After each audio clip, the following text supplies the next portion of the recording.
बंदी छोड़ सतगुरु रामपाल जी परमेश्वर जी की जय हो। सत्साई भाई और बहनों, 2-3 दिन पहले हरियाणा के रोहतक के पैरावर में जो परशुराम जयंती का प्रोग्राम हरियाणा सरकार के द्वारा रखा गया था, जिसमें सतगुरु रामपाल जी के भोले भाले भक्तों को धोखे से उनके दर्शनों का नाम लेकर सत्संग के बहाने सतगुरु रामपाल जी के कलयुगी परिवार के द्वारा सतलोक आश्रम धनाना में बेचारे भक्तों को इकट्ठा कर लिया गया। और सुबह हरियाणा सरकार के द्वारा जो 500 से 700 रोडवेज बसें भेजी गई थी, रैली में भीड़ के द्वारा जो है अपनी प्रशंसा के लिए, अपनी रैली को सफल बनाने के लिए बेचारे भोले भाले भक्तों को उन बसों में ठोक दिया गया और परशुराम जयंती वाली जगह पर पैरावर में छोड़ दिया गया। भाई और बहनों, ये घटना संत सतगुरु रामपाल जी के भक्तों को एक गहरी शिक्षा दे सकती है, अगर वे लेना चाहें तो। एक बहुत ही अच्छा संदेश, एक बहुत ही अच्छी शिक्षा इस घटना के माध्यम से धोखे के शिकार हुए सतगुरु रामपाल जी के वो तमाम भगत जो पैरावर रैली में गए थे, जयंती पर गए थे, एक बहुत अच्छी शिक्षा उनको मिल सकती है अगर वो लेना चाहें तो। आज रात्रि 9 बजे, आज 5 जून 2025, आज रात्रि 9 बजे दास इसी Facebook page Pawan Das is live के ऊपर लाइव आएगा। बहुत सारी ऐसी बातें, बहुत सारी अच्छी अच्छी शिक्षा सतलोक आश्रम से जुड़े हुए अंध भक्तों को भी मिलेगी, ताकि भविष्य में वो ठगी का शिकार ना हो सकें। और जितने भी सत्सेवक भाई बहन हैं जो काल की किसी भी ठगी का शिकार नहीं हो रहे हैं, ज्ञान को आधार बनाकर घर बैठकर भक्ति कर रहे हैं, गुरु की गैर हाजिरी में गुरु की बदनामी का कारण नहीं बन रहे हैं, उन सत्सेवक भाई बहनों को भी एक बहुत अच्छी शिक्षा मिलेगी निकट भविष्य में। और किस प्रकार से हम अपनी मर्यादाओं को बचा सकते हैं, कितना सावधान हमें रहने की आवश्यकता है, कैसे कैसे कहां कहां किन किन घटनाओं के माध्यम से काल हमें ठगेगा, ये यहाँ हमारी रिहर्सल चल रही है। हमने शिक्षा लेनी है, इन घटनाओं पर चिंतन मनन करना पड़ेगा, क्योंकि हमारी जो फाइनल परीक्षा है, अंतिम परीक्षा है, वो त्रिकुटी पर होगी सतलोक के लिए, मोक्ष के लिए। अगर यहाँ हम सावधान नहीं हुए, यहाँ यदि हम काल की ठगी का शिकार होते जा रहे हैं, तो भला त्रिकुटी पर हम कैसे बचेंगे।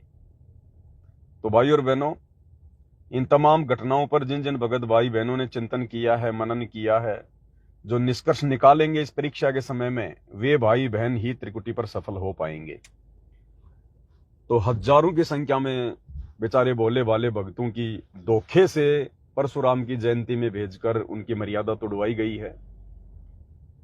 इसी विषय पर हम आज रात्रि 9 बजे लाइव आएंगे। सभी भगत भाई बहन रात्रि में लाइव जरूर जुड़े। आप और हमारी तो ड्यूटी ही परमात्मा ने इसी बात की लगाई है कि हम स्वयं भी भक्ति मार्ग पर दृढ़ रहें और अपने अन्य भगत भाई बहनों को भी हम दृढ़ करें। ये सोशल मीडिया, ये प्रचार प्रसार के जो साधन है गुरुदेव ने मोबाइल, इंटरनेट, फेसबुक, यूट्यूब इसीलिए दिए, इसीलिए बनवाए परमात्मा ने। आज से पहले नहीं थे ये 40-50 साल पहले कुछ नहीं था। आज परमात्मा ने क्यों दिए सब कुछ। गुरुदेव भगवान के धरती पर आने के बाद में विज्ञान शिखर पर चढ़ चुकी है। ये सब कुछ परमात्मा ने भक्ति में सहयोग के लिए, हमारी सुविधा के लिए, ताकि हमारे पास समय ज्यादा से ज्यादा भक्ति के लिए निकले। तो भाई और बहनों, हमने इन तमाम संसाधनों का भरपूर फायदा उठाना है। और आज रात्रि 9 बजे सभी भगत भाई बहन लाइव जुड़िए। ज्ञान आधार से बहुत सारे विषयों पर चर्चा होगी। हालांकि जब हम लाइव जुड़ेंगे वो तो उसी समय पता चलेगा परमात्मा क्या संदेशा दिलवाएंगे, क्या नहीं दिलवाएंगे, क्योंकि हम जो कुछ पहले सोचकर लाइव आते हैं अक्सर वो होता नहीं है। बाद में परमात्मा की मर्जी होती है, सब कुछ उनके हाथ में होता है, रिमोट उनके हाथ में होता है। जिस प्रकार से परमात्मा भगत को चलाते हैं, संदेशा दिलवाना चाहते हैं, उसी प्रकार से फिर दास काम करता है। तो रात्रि 9 बजे सभी भगत भाई बहन जुड़िए और इस छोटे से संदेश को ज्यादा से ज्यादा आश्रम से जुड़े हुए भाई बहनों के पास में जरूर भेजिएगा, क्योंकि सबसे ज्यादा काल की ठगी का शिकार आश्रमों से जुड़े हुए भाई बहन हो रहे हैं। बस ये छोटी सी सूचना थी जो भाई बहनों को देनी थी। तो रात्रि को सभी भाई बहन लाइव जुड़िएगा। बंदी छोड़ सतगुरु रामपाल जी परमेश्वर जी की जय हो। चलो एक छोटा सा शब्द गा लेते हैं परमात्मा का, तब तक दास का समय भी कट जाएगा। कहीं सेवा में जा रहे थे, भक्तों के पार्सल पैक हो रहे हैं, पुस्तकें कम पड़ गई थी, दास पुस्तकें लाने जा रहा है। छोटा सा शब्द गा लेते हैं मालिक का।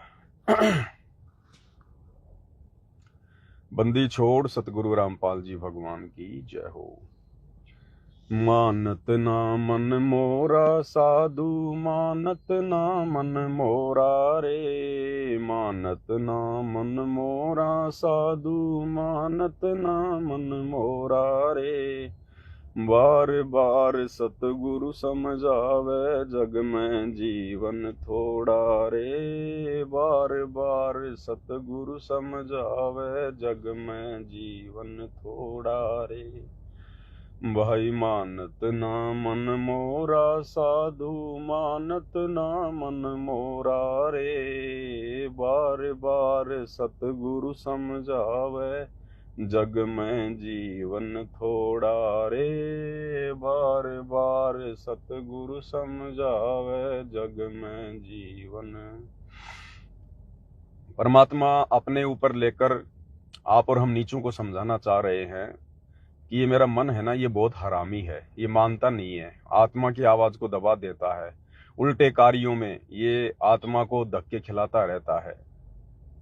लेकिन सतगुरु आकर हमें समझाते हैं, बताते हैं, बार बार सतगुरु समझावे, जग में जीवन थोड़ा रे, कि भाई तेरी छोटी सी उम्र है, लंबा चौड़ा सांग नहीं है, परमात्मा भज ले, सदगर्म कर ले, गुरु के वचन में रह के, मर्यादा में रह के भक्ति को सफल कर ले, नहीं तो देख बहुत भयंकर दुर्गति होगी यहाँ तेरी, गधे कुत्ते सुअर बनोगे।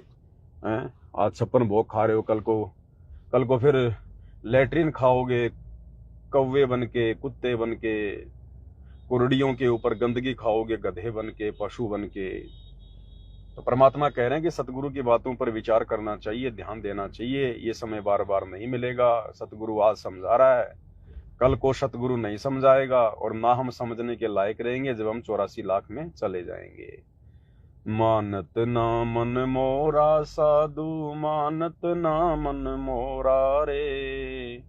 बार बार सतगुरु समझावे, जग में जीवन थोड़ा रे। बार बार सतगुरु समझावे, जग में जीवन थोड़ा रे।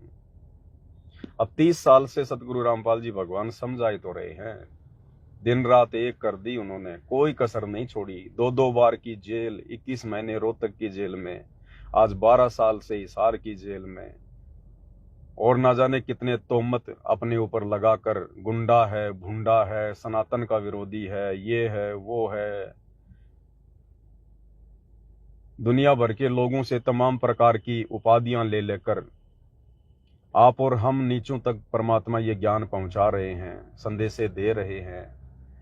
हमारे आत्म कल्याण के लिए, हमारे हित के लिए, परमार्थ के लिए निस्वार्थ भाव से गुरुदेव संघर्ष कर रहे हैं। फिर भी ये मन हरामी मानता नहीं है, क्योंकि अभी ये काल के वश ज्यादा है। अगर ये मान जाता, अगर इसको सतगुरु की बातें समझ में आ जाती, तो ये रोहतक के पैरावर में परशुराम की जयंती मनाने नहीं जाता, ये वहां धक्के खाने नहीं जाता, हिसार जेल में बैठे अंतर्यामी गुरुदेव भगवान को दुखी करने नहीं जाता वहां पर ये। लेकिन अभी आश्रमों से जुड़े हुए भाई बहनों के ऊपर मन का प्रभाव ज्यादा है, आत्मा अभी कमजोर है, आत्मा की खुराक आत्मा को खिलाई नहीं जा रही, बेचारी बेहोश पड़ी है, बेहोश जैसे पहले थी। तो गुरुदेव आकर हमें समझा रहे हैं, बता रहे हैं हर प्रकार से। आगे क्या बताया गुरुदेव ने, भाई इस माया का गर्भ न करियो, के हाथी के घोड़ा रे। इस माया का गर्भ न करियो, के हाथी के घोड़ा रे। जोड़ जोड़ धन बहुत बटोरिया, लाखों और करोड़ा रे। जोड़ जोड़ धन बहुत बटोरिया, लाखों और करोड़ा रे। मानत ना मन मोरा साधु, मानत ना मन मोरा रे। बार बार सतगुरु समझावे, जग में जीवन थोड़ा रे। बार बार सतगुरु समझावे, जग में जीवन थोड़ा रे। गुरुदेव कह रहे हैं इस माया का गर्व ना करियो, अहंकार मत करना, घमंड मत करना, दिखावा मत करना इस पैसे का, के हाथी के घोड़ा रे। जिस समय ये शब्द गाया गया था उस समय राजाओं के पास में हाथी और घोड़े हुआ करते थे, वो उनकी सवारियां, उनकी गाड़ियां हुआ करती थी। जैसे आजकल ट्रक हैं, बसें हैं, महंगी महंगी लग्जरी गाड़ियां हैं, लोग उनका दिखावा करते हैं। इसी प्रकार पहले के समय में राजा महाराजाओं की प्रसिद्धि उनके हाथी घोड़ों से मानी जाती थी। जिसके पास जितने ज्यादा हाथी घोड़े होते थे उतना ही वो वैभव संपन्न राजा माना जाता था। वो अपने धन का दिखावा करते थे और उसके अहंकार में फिर न जाने क्या क्या कुकर्म किया करते थे। तो इसी प्रकार परमात्मा कहते हैं जब माया तेरे पास में आएगी तो नालायक इसका दिखावा मत करना, इसका अहंकार मत करना, ये तेरी नहीं है, ये जगदीश की है, गंवार समझ। और इस माया को प्राप्त करके तू उल्टे काम ही करेगा, ये माया तेरे सिर पे बैठ जाएगी, तेरे से कोई सदकर्म नहीं करने देगी। इसीलिए तो भगवान अपने भक्तों को ज्यादा माया नहीं देते। इसीलिए तो सतगुरु अपने सत भक्तों को जो भक्ति करना चाहते हैं, जो उनको मोक्ष प्राप्त करवाना है, परमात्मा उसको इस दलदल में ज्यादा नहीं डालता, ये जंजीरें उसके पैरों में नहीं बांधता परमात्मा। और इधर देखो भाई और बहनों, वही हो गया जो परमात्मा शब्द में कह रहे हैं। और रोज हमें गुरुदेव नित्य में पढ़ाते हैं भाई, माया का रस पिया कर हो गए डामाडोल। तो ये सतलोक आश्रम से जुड़े हुए भाई बहन, इस माया का रस पीकर ये जो अनाप शनाप पैसा इनकी झोली में आ रहा है, ज्योति का, पाठ का, दान का, ये नादान संगत गुरु के ज्ञान को आधार ना बनाकर जो इनको पात्रों को ज्योति पाठ और दान का पैसा दे के अपने कर्म फोड़ रही है। अब ये माया इन सब के लिए जंजीर बन गई, इनके पैरों की बेड़िया बन गई ये माया। इस माया ने सबको फांस लिया, आश्रम वालों को फांस लिया, क्योंकि सारे इन्होंने कुकर्म किए हैं, उल्टे कर्म किए इन्होंने इस माया को प्राप्त करके। धनाना गांव में स्टेडियम बना दिया, क्या मतलब था स्टेडियम बनाने का? अरे ये परमात्मा सतलोक से चलकर यहाँ पर गेम खिलाने आता है क्या? दुनिया का समय और समाज से बर्बाद करवाने के लिए आता है क्या?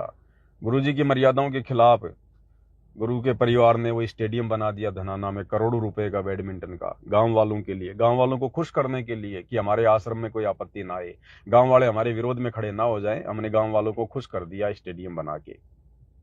दूसरी तरफ संगत के कर्म फोड़ दिए, क्योंकि स्टेडियम बना संगत के पैसों से, ज्योति पाठ और दान के पैसों से। और स्टेडियम बनाना, खेल खेलना, ये गुरुजी के नियम और मर्यादाओं के खिलाफ है। तो संगत ने गुरुजी की मर्यादाओं के खिलाफ कुकर्म करने के लिए अंधे होकर इनको पात्रों को ज्योति पाठ और दान का पैसा देकर अपने कर्म फोड़ लिए।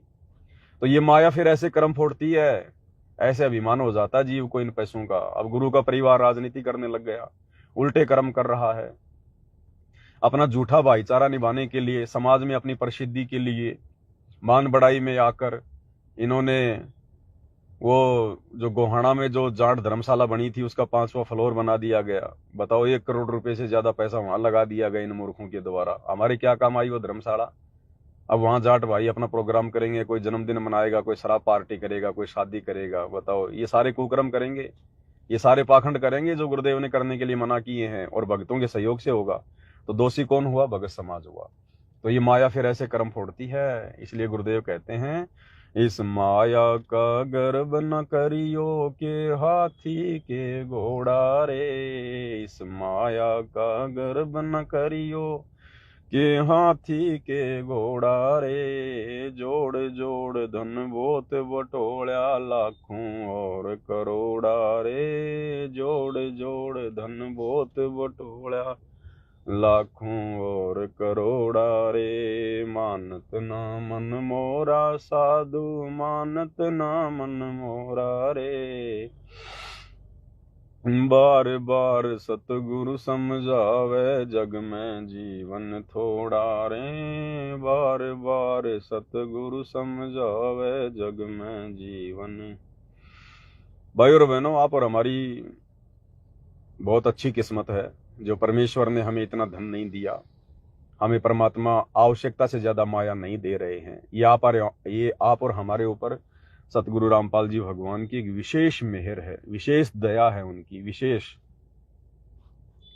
क्योंकि भाई और बहनों, परमात्मा का विधान क्या कहता है। एक समय परमात्मा सत्संग कर रहे थे, और परमेश्वर ने कहा कि भाई दानी को नहीं देत हूं ना राखूं वर्ष करोड़, या माया है सोम की बंधी सोम गलडोर, कि जो मेरा भगत दान करेगा उसको मैं धन अधिक नहीं दूंगा। ये धन तो, ये माया तो उसके पैरों में बेड़िया बन के बैठ जाएंगी, उसको भक्ति नहीं करने देंगी। तो कुछ भगत थे मेरे जैसे मूड गवार, उन्होंने कहा कि ये भगवान ये आप क्या कह रहे हो, हम तो दान धर्म इसीलिए करते हैं कि हमारे को धन ज्यादा मिले, धन ज्यादा मिले, और आप कह रहे हो कि दानी को नहीं देत हूं ना राखूं वर्ष करोड़।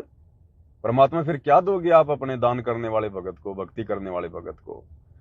तो परमात्मा ने कहा कि बच्चों, मैं दान करने वाले भगत को इतना तो अवश्य दूंगा कि उसकी जो आवश्यकता है वो पूरी होती रहेंगी, वो अभाव में नहीं जिएगा, और इतना ज्यादा भी नहीं दूंगा कि वो बकवाद करने लग जाए।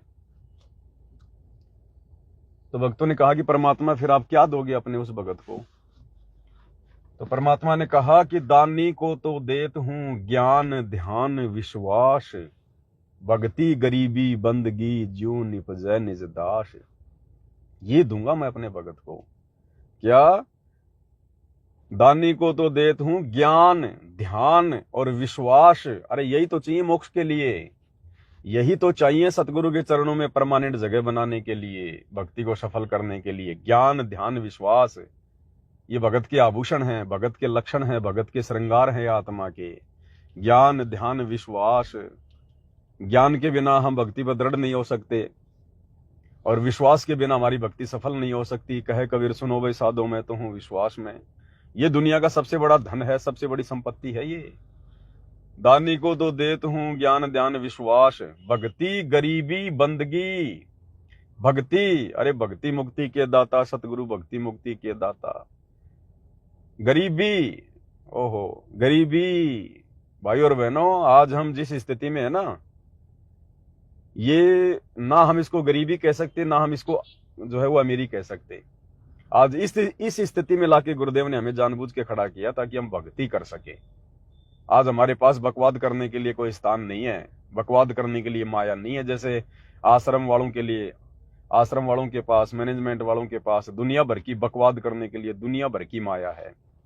तो आप और हमारे पीछे गुरुदेव ने इस रोग को नहीं लगाया, इस आफत को हमसे दूर रखा परमात्मा ने, हमें उस गरीबी में रखा परमात्मा ने। हल्का फुल्का अभाव, थोड़ी बहुत चिंता किसी न किसी बात को लेकर हमेशा बनी रहे।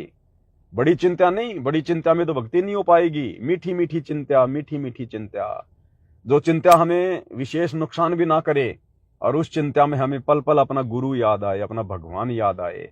ये परमात्मा दया करना, हे मालिक आपका दास तो कुछ नहीं है मालिक, हे मालिक दास भिखारी है, कंगाल है परमात्मा, ये बंदी छोड़, आप ही दया करना परमात्मा, मेरे बस की बात नहीं है। तो उसमें परमात्मा भी याद आएगा, भक्ति भी बनेगी, चिंतन भी होगा।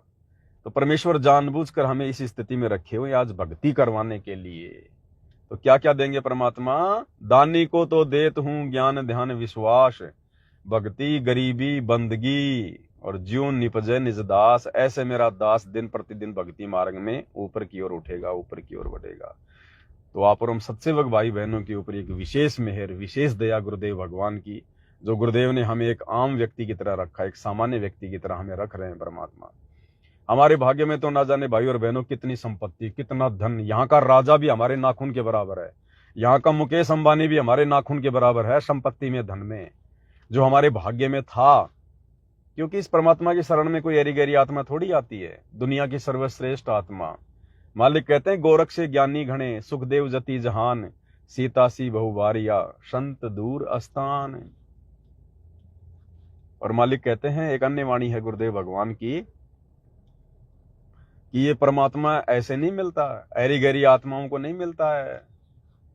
ये परमेश्वर बहुत विशेष आत्माओं को, बहुत अपनी प्यारी आत्माओं को मिलता है परमात्मा। तो ये दुनिया भर की जो संपत्ति है, जो धन था भाई और बहनों, ये आप और हमारे भाग्य में था। लेकिन परमात्मा ने हमसे भक्ति करवाने के लिए, हमें काल के कष्टों से छुड़वाने के लिए, हमें मोक्ष दिलवाने के लिए परमेश्वर ने हमारे उस संस्कार को काट दिया, रोक दिया परमात्मा ने, कि अभी नहीं दूंगा। दूंगा अवश्य, देगा परमात्मा, ऐसी बात नहीं देगा नहीं, परमात्मा देंगे, लेकिन कुछ समय के लिए परमात्मा ने उसको रोक दिया, उस रोग को आने से रोक दिया परमात्मा ने कि पहले मैं अपने बच्चों को ज्ञान से परिपूर्ण करूंगा, पहले इनकी आत्मा में ठोक ठोक के सत्संग रूपी इनको खीर खिलाऊंगा इनको। जब ये इस माया के, इस धन के गुण और अवगुणों से परिचित हो जाएंगे कि ये माया हमें कहाँ नुकसान पहुंचाएगी, कहाँ हमारे को लाभ दे सकती है, उसके बाद परमात्मा हमें भक्ति मार्ग में ज्ञान से शाना बनाकर, समझदार बनाकर, उसके बाद देखना फिर परमात्मा धन की बरसात करेगा, जैसे नरसिंह भगत के वहां कर दी थी बात में। ऐसे छोटा सा धंधा शुरू करेंगे और पता नहीं कहां से आ गिरेगा, गले में पैसे बढ़ जाएंगे, गले में रखे रखे पैसे बढ़ जाएंगे, पता भी नहीं चलेगा हमारे को। इतना देगा परमात्मा, लेकिन उससे फिर हम बकवाद नहीं करेंगे, कुछ भी हमारा ज्ञान हो जाएगा ना। डर लगेगा कि अगर 1 रुपए की अगर हेरा फेरी हो गई, 1 रुपया भी यदि गलत कार्य में लग गया तो परमात्मा नाराज हो जाएगा, और ये माया उसी ने दी है, पल भर में छीन लेगा वो। तो उसके बाद देगा परमात्मा, फिर देखना। वो कहते ना कि वो देता तब छप्पर फाड़ के देता है, वो समय आने वाले समय में दुनिया देखेगी उनके सत्सेवक बच्चों के घरों में अलग ही मकान, अलग ही कोठियां, अलग ही यातायात के साधन। आज ये दुनिया जो घूम रही है ना 5-5 करोड़ की, 10-10 करोड़ की गाड़ियों में, देखना आने वाले समय में परमात्मा के सत्सेवक बच्चे घुमा करेंगे। क्योंकि सार जेल से आने वाली ऑडियो में तो गुरुदेव ने स्पष्ट कह दिया कि बच्चों आने वाले समय में तुम्हारे यातायात के साधन भी दुनिया से न्यारे होंगे, दुनिया से अलग होंगे। तो परमेश्वर अपने बच्चों को यहां भी सुख देगा, लेकिन पहले उनको यहाँ के दुखों से परिचित करवाएगा, ताकि ये बकवाद ना करें इस माया को प्राप्त करके, और टारगेट केवल इनका सतलोक ही रहे, ये माया इनको केवल गोबर दिखाई दे, गोबर। फिर देखना परमात्मा यहाँ की भी मौज करवाएगा। तो भाई और बहनों, अगली फिर चौपाई में परमात्मा क्या कह रहे हैं भाई, इस काया का गर्भ न करियो के काला के गोरा रे, इस काया का गर्भ न करियो के काला के गोरा रे, बिना भजन कुछ काम न आवे चाहे इत्र छिड़को चारों ओरा रे, बिना भजन कुछ काम न आवे चाहे इत्र छिड़को चारों ओरा रे, मानत ना मन मोरा साधु, मानत ना मन मोरा रे, बार बार सतगुरु समझावे जग में जीवन थोड़ा रे। आगे परमात्मा कह रहे हैं कि बच्चों, धन के बाद फिर सबसे ज्यादा अहंकार जो जीव करता है ना, वो इस शरीर का करता है। कोई थोड़ा बहुत अट्टा कट्टा है, हष्ट पुष्ट है, 4 दिन जिम में जाके आ जाता है, फूला फूला फिरता है, कोई सुंदर है, कोई लंबा चौड़ा है, किसी का शरीर गोरा है, वो अभिमान करता है इस काया का, क्षणभंगुर शरीर का, मिट्टी का, बिना ज्ञान के। वो भी एक अहंकार है, एक अभिमान है, एक काल का जाल है, माया का दाव है। तो भाई और बहनों, ये भी आप और हमारी बहुत बड़ी किस्मत, जो गुरुदेव भगवान ने हमें ऐसा रूप रंग नहीं दिया, हमें ऐसा शरीर नहीं दिया जिसको पाकर हम अभिमानी हो जाते, दिन में 10 बार शीशे में मुंह देखते। ये भी परमेश्वर की बहुत बड़ी मेहर, बहुत बड़ी दया। ये माया ऐसे में ठगती है, छलती है। तो परमेश्वर ने उन तमाम बाधाओं को आप और हमारे से दूर कर दिया, हमें एक सामान्य व्यक्ति का जीवन देकर। हमें परमेश्वर ने सामान्य व्यक्ति बनाया, जिस प्रकार का एक सामान्य व्यक्ति होता है, जो ना अहंकार कर सके, ना घमंड कर सके, ना हम बूढ़े और ना हम सुंदर। और वैसे भी भक्ति मार्ग में भाई और बहनों, कोई बूढ़ा कोई सुंदर नहीं होता है, कोई रूप या कुरूप नहीं होता है भक्ति मार्ग में, क्योंकि परमात्मा अपनी आत्मा देखता है, भक्ति के धन को देखता है। परमात्मा शरीर नहीं देखता है, शरीर तो जीव को उसके पिछले भक्ति संस्कारों से मिलता है। अब जैसे भाई और बहनों, अब हमें ये रूप रंग दिखाई नहीं दे रहा। अब आज हम जितने भी सत्सेवक भाई बहन हैं, हम किसी के रूप रंग को देखकर, किसी की गोरी चमड़ी को देखकर, सुंदरता को देखकर हम प्रभावित नहीं होते हैं। अब देखो कैसे नहीं होते।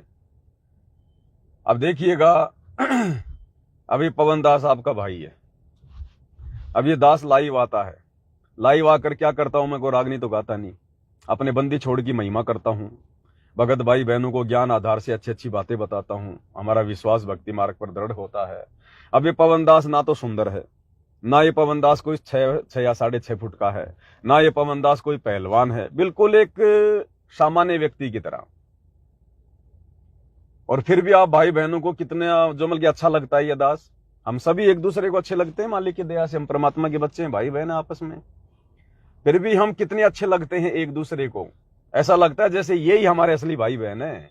हमारे जो रियल भाई बहन है, जिनको रियल कहते हैं, जो एक ही माँ के गर्भ से जिनका जन्म होता है, आज उनसे भी ज्यादा प्यारे, उनसे भी ज्यादा प्रिय हमें अपने भगत भाई बहन लगते हैं। कौन भगत भाई बहन? जिनकी आपस में मर्यादाएं मेल खाती हैं, जिनके विचार मेल खाते हैं।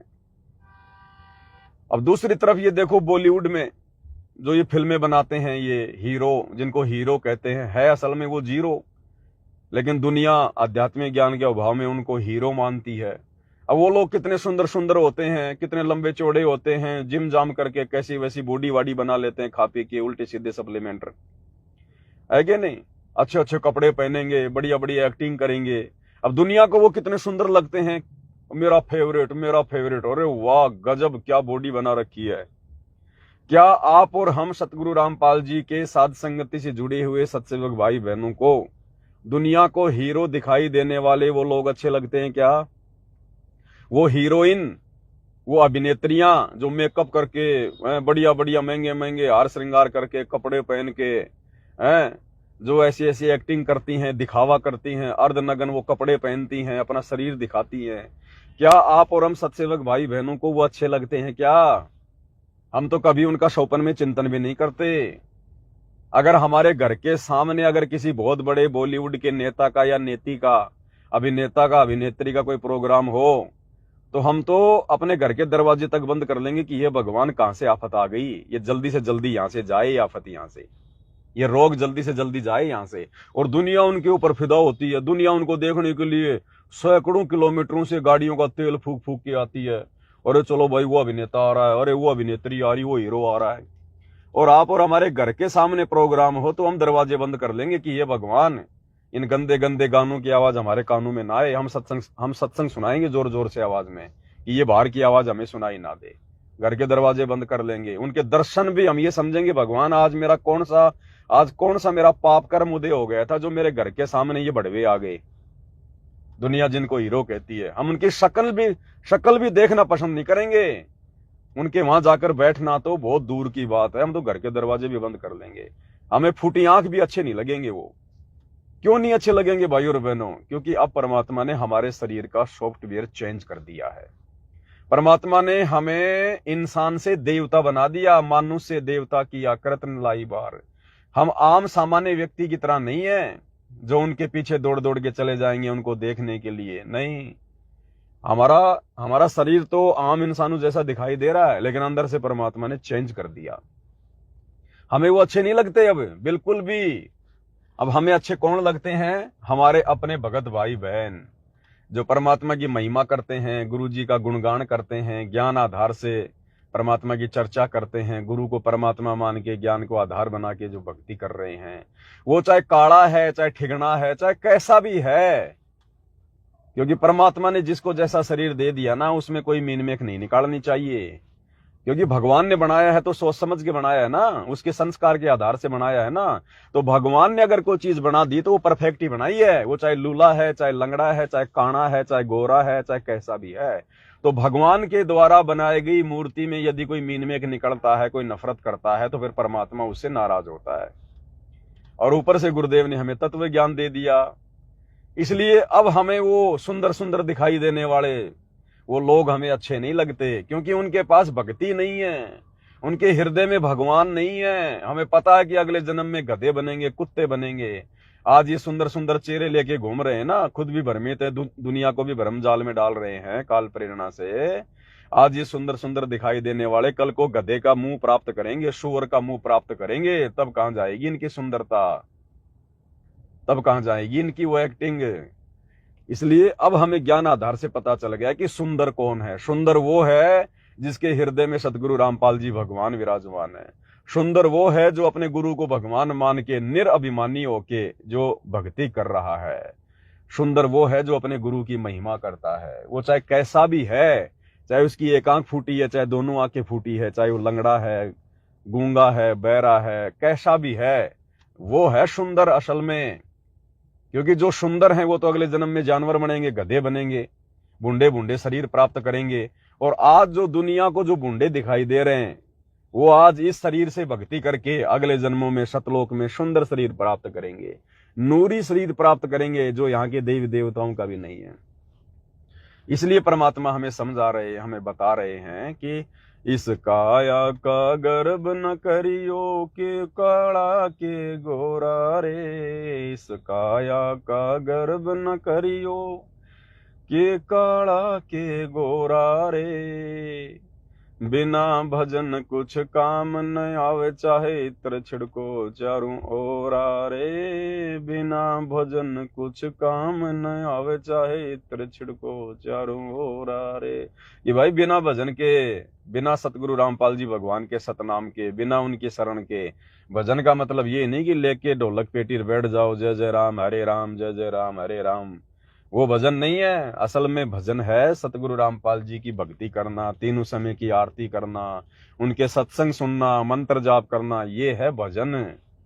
तो कहते हैं बिना भजन कुछ काम न आवे, चाहे इत्र छिड़को चारों ओर आ रहे। आज तुम कितने ही महंगे महंगे सेंट लगा लो, इत्र लगा लो, महंगे महंगे कपड़े पहन लो, 8-8 करोड़ की गाड़ियों में घूम लो, डांस वांस सीख के दुनिया को तुम जो है प्रभावित कर दो, लेकिन भैया अगले जन्म में सुअर का मुंह लगेगा, गधे का मुंह लगेगा, बैल का मुंह लगेगा, तेरे नाक में नाथ डाली जाएगी। फिर तेरे से वो किसान एक्टिंग करवाएगा खेत में सारा दिन मार मार के लठ, कुम्हार एक्टिंग करवाएगा, फिर भट्ठे के ऊपर कच्ची ईंट नीचे से भरेगा और पकी हुई ईंट ऊपर से डालेगा, और फिर कौवा खाएगा कमर को जहां घाव हो जाता है, फिर वो एक्टिंग होगी वहां पर असली। इसलिए परमात्मा कहते हैं कि जो भी शरीर, जैसा भी शरीर भगवान ने दे दिया है, ये परमात्मा का दिया हुआ है, और परमात्मा ने बनाया है तो सोच समझ के बनाया है उसको।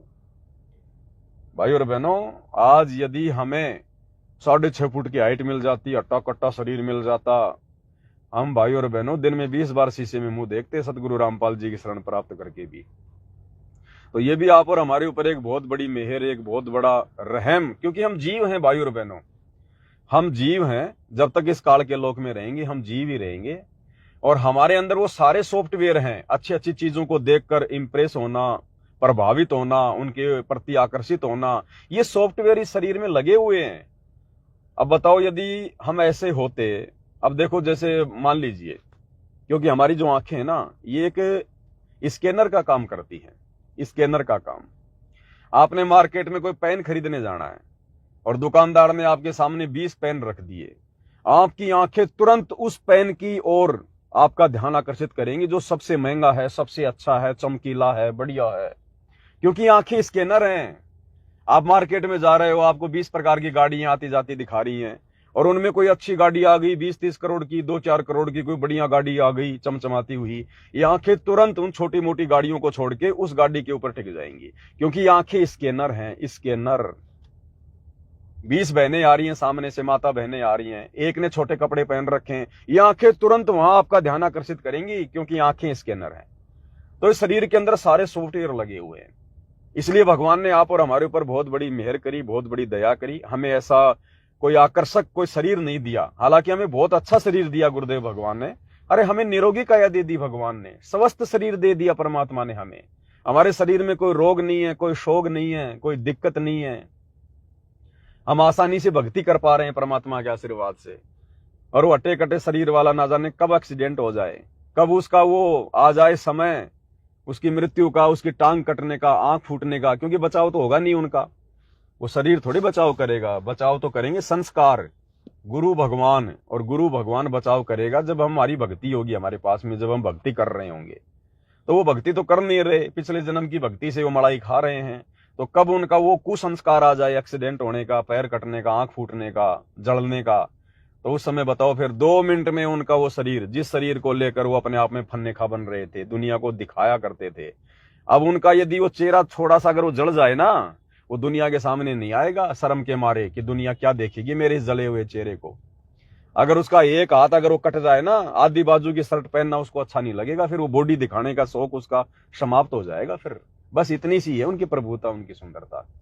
तो ये भी गुरुदेव भगवान ने आप और हमारे पर विशेष मेहर बख्शी परमात्मा ने हमसे भक्ति करवाने के लिए, ताकि हमारे मन में हमारे रंग को लेकर, हमारी हाइट को लेकर, हमारे हट्टे कट्टे शरीर को लेकर हमारे अंदर कोई अहंकार व्याप्त ना हो, और ना ही हमारे को देखकर दूसरा व्यक्ति निराशा महसूस करे। क्योंकि भाई और बहनों, काल का लोक है। यहाँ पर जिसके पास ज्यादा धन है तो गरीब आदमी उसको देखकर पता नहीं मन में क्या क्या सोचेगा, क्या क्या बकवाद, क्या क्या दोष पैदा करेगा। कोई किसी के सुंदर शरीर को देखकर ना जाने अपने मन में क्या क्या सोचेगा, कितना वो निराश होगा, कितने मन में दोष आएंगे। तो हम भक्तों को देखकर भी, हमारे रूप रंग को देखकर, हमारे हाइट को, हमारे शरीर को देखकर किसी और के मन में दोष ना आए, उसके लिए भी परमात्मा ने हमें सामान्य शरीर दिया। हम गुरुदेव भगवान का बारंबार धन्यवाद करते हैं, अनंत कोटि दंडवत प्रणाम करते हैं कि परमेश्वर ने हमारे ऊपर बहुत बड़ी रजा बख्शी, मेहर बख्शी परमात्मा ने। अन्यथा भाई और बहनों, भक्ति तो हम करते, ऐसी बात नहीं है, लेकिन उस भाव से भक्ति नहीं हो पाती जिस भाव से इस टूटे फूटे शरीर में, सामान्य से शरीर में, आम व्यक्ति जैसे शरीर में आप और हम आज भक्ति कर पा रहे हैं। तो ये बहुत बड़ी मेहर गुरुदेव की। अगली वाणी में क्या बताया गुरुदेव ने?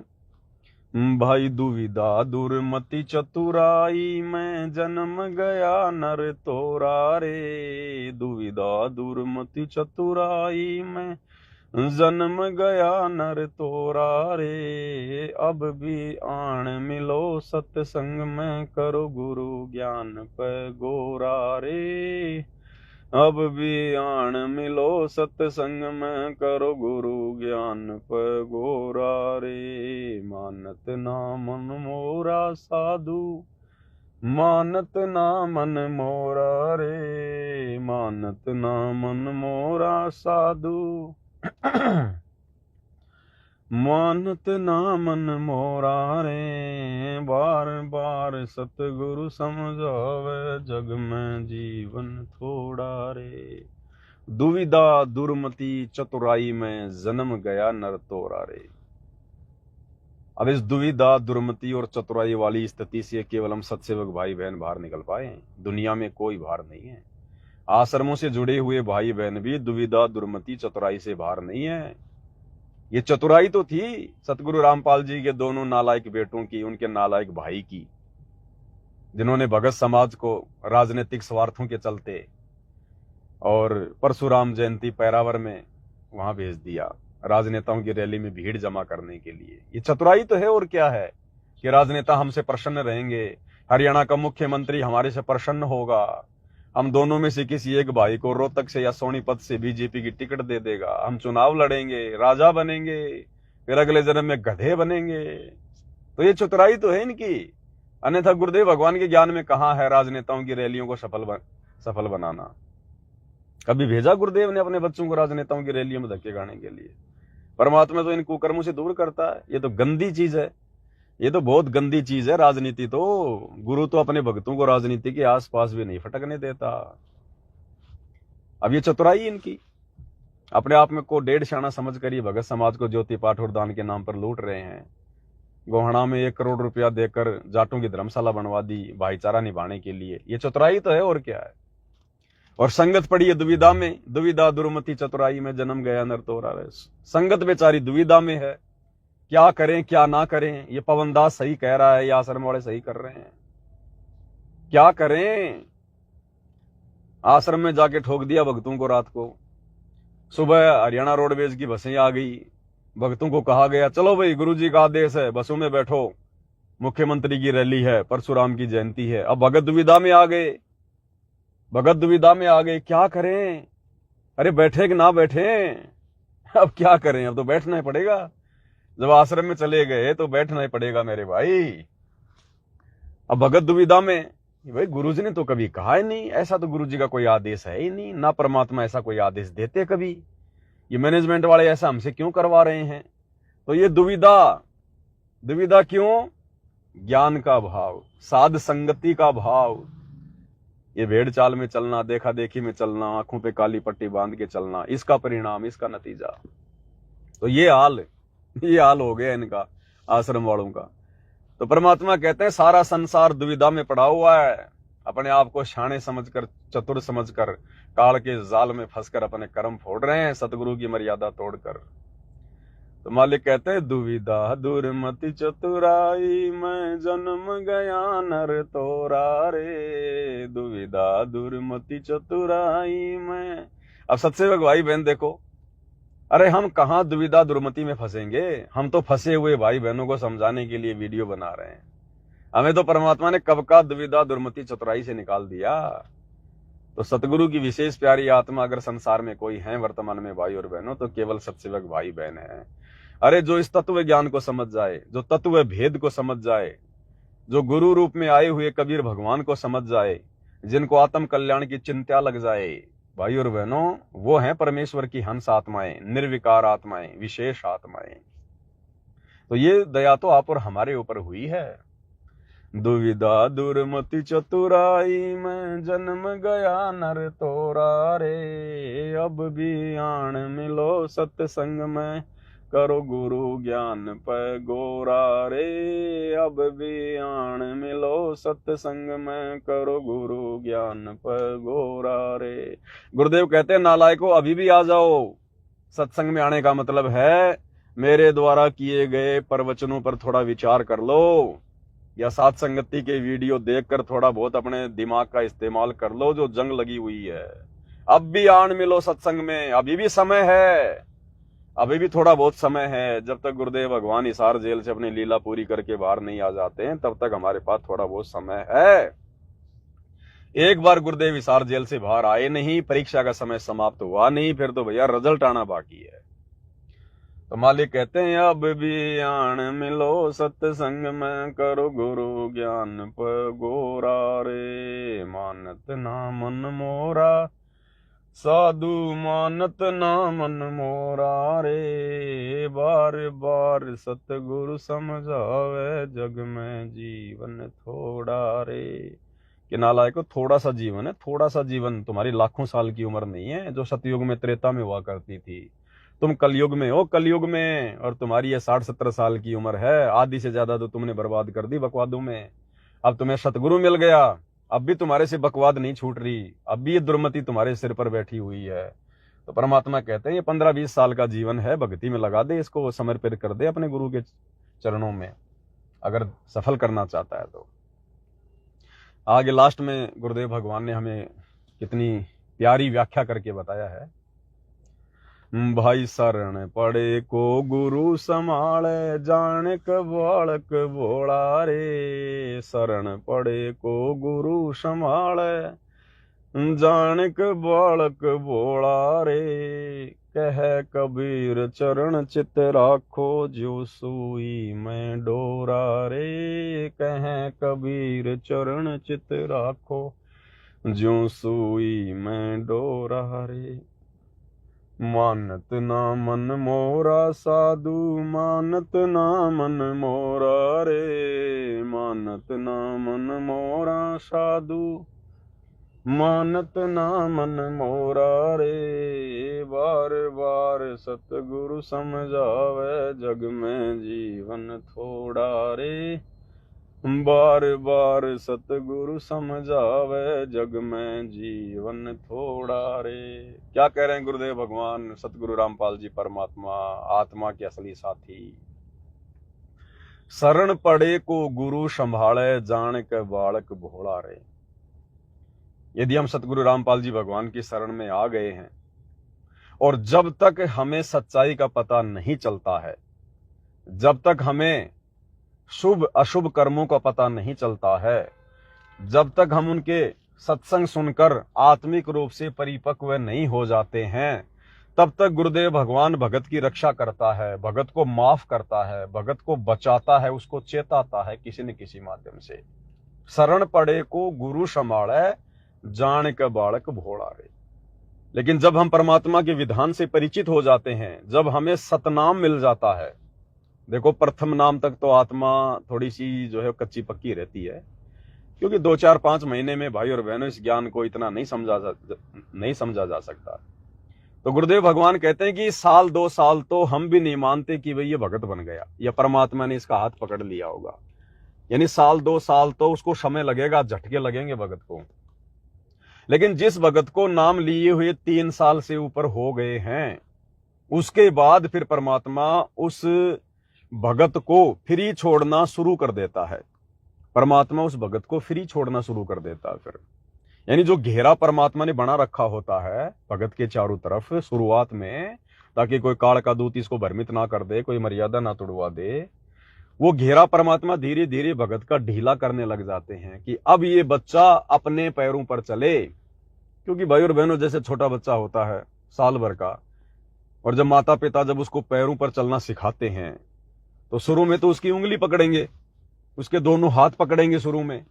जब बच्चा धीरे धीरे चलने लग जाएगा फिर परमात्मा उसका एक हाथ छोड़ देंगे, फिर माता पिता उसकी उंगली पकड़ेंगे, है ना, उसको हल्का सा उसको सहारा देंगे कि अब ये चलना सीख गया है, ज्यादा सहारे की जरूरत नहीं है। फिर माता पिता उसकी उंगली पकड़ेंगे, फिर जब वो ठीक ठाक चलने लग जाएगा फिर उंगली भी छोड़ देंगे। फिर क्या करेंगे, फिर माता पिता उसके चारों तरफ अपने हाथ यूं कर लेंगे कि मेरा बच्चा कहीं नीचे ना गिर जाए। फिर वो हाथ नहीं लगाते माता पिता, उसके चारों तरफ हाथ कर लेंगे, जैसे ही गिरने वाला होगा उस समय फिर उसको तुरंत पकड़ लेंगे, उसको चोट नहीं लगने देंगे। तो इसी प्रकार जब हम शुरुआत में भक्ति मार्ग पर नाम दीक्षा लेते हैं तो हम बालक होते हैं साल 6 महीने के, तो गुरु दोनों हाथों से पकड़कर हमें भक्ति मार्ग पर चलाता है। हम भोले होते हैं उस समय, गुरु हमें संभाल के रखता है, हमारी नादानियों को माफ करता है। छोटी मोटी मर्यादा भी टूट जाती है तो गुरु नाराज नहीं होता, गुरु को पता है कि अब ये नादान है, अबोल है। फिर जब हम सतनाम ले लेते हैं तो फिर गुरु हमारी उंगली पकड़ेगा, फिर दोनों हाथों से नहीं पकड़ेगा, फिर गुरु केवल हमारी उंगली पकड़ेगा कि अब ये थोड़ा थोड़ा अपने पैरों पर चले, थोड़ा जोर दे। और सतनाम लेने के बाद जब साल 2 साल हो जाती हैं फिर गुरु उंगली भी छोड़ देगा, लेकिन घेरा बना के रखेगा चारों तरफ अपने बच्चे के कि कोई विशेष नुकसान इसको कोई ऐरी गैरी आत्मा ना पहुंचा दे। और जब उसको 3 साल कंप्लीट हो जाएंगी फिर गुरु उसको बिल्कुल फ्री छोड़ देगा। जैसे 3-4 साल के बच्चे को फिर माता पिता फ्री छोड़ देते हैं, अपने काम में लग जाते हैं कि अभी इसको खेलने दे इसको, क्योंकि अब वो अच्छा बुरा समझने लायक हो गया, भला बुरा समझने के लायक हो गया। अब धीरे धीरे उसको झटके लगेंगे उस बालक को, माता पिता ने छोड़ दिया फिर ये अपने काम में लग गए।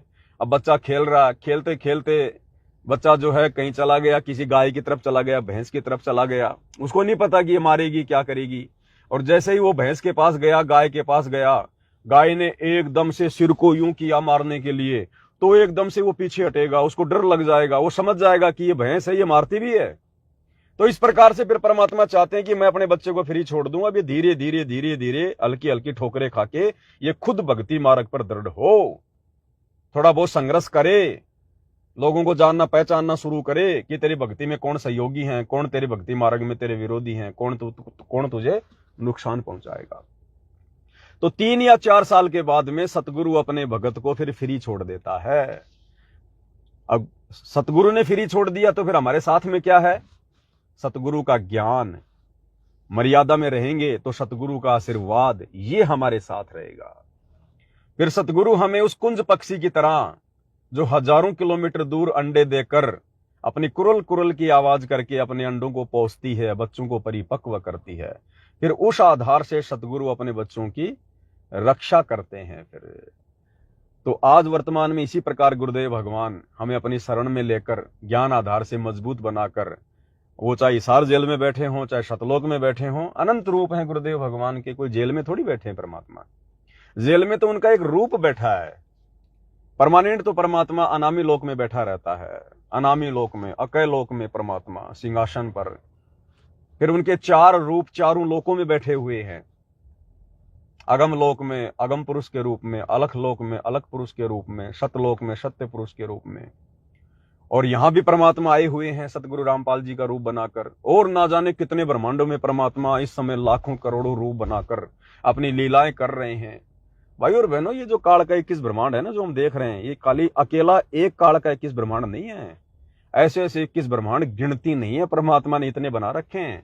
और इस मालिक को आनंद आता है इस परमेश्वर को उन लोगों में जा जाके लीला कर करके अपने बच्चों को समझा समझा के, ये परमात्मा अनंत करोड़ रूप बना के एक ही समय में पता नहीं कितनी हिसार जेल होंगी इन ब्रह्मांडों में जहां परमात्मा बैठा हुआ ये लीला कर रहा है, और हमें दिखाई दे रहे हैं कि बस हिसार जेल में बैठे हैं गुरु जी।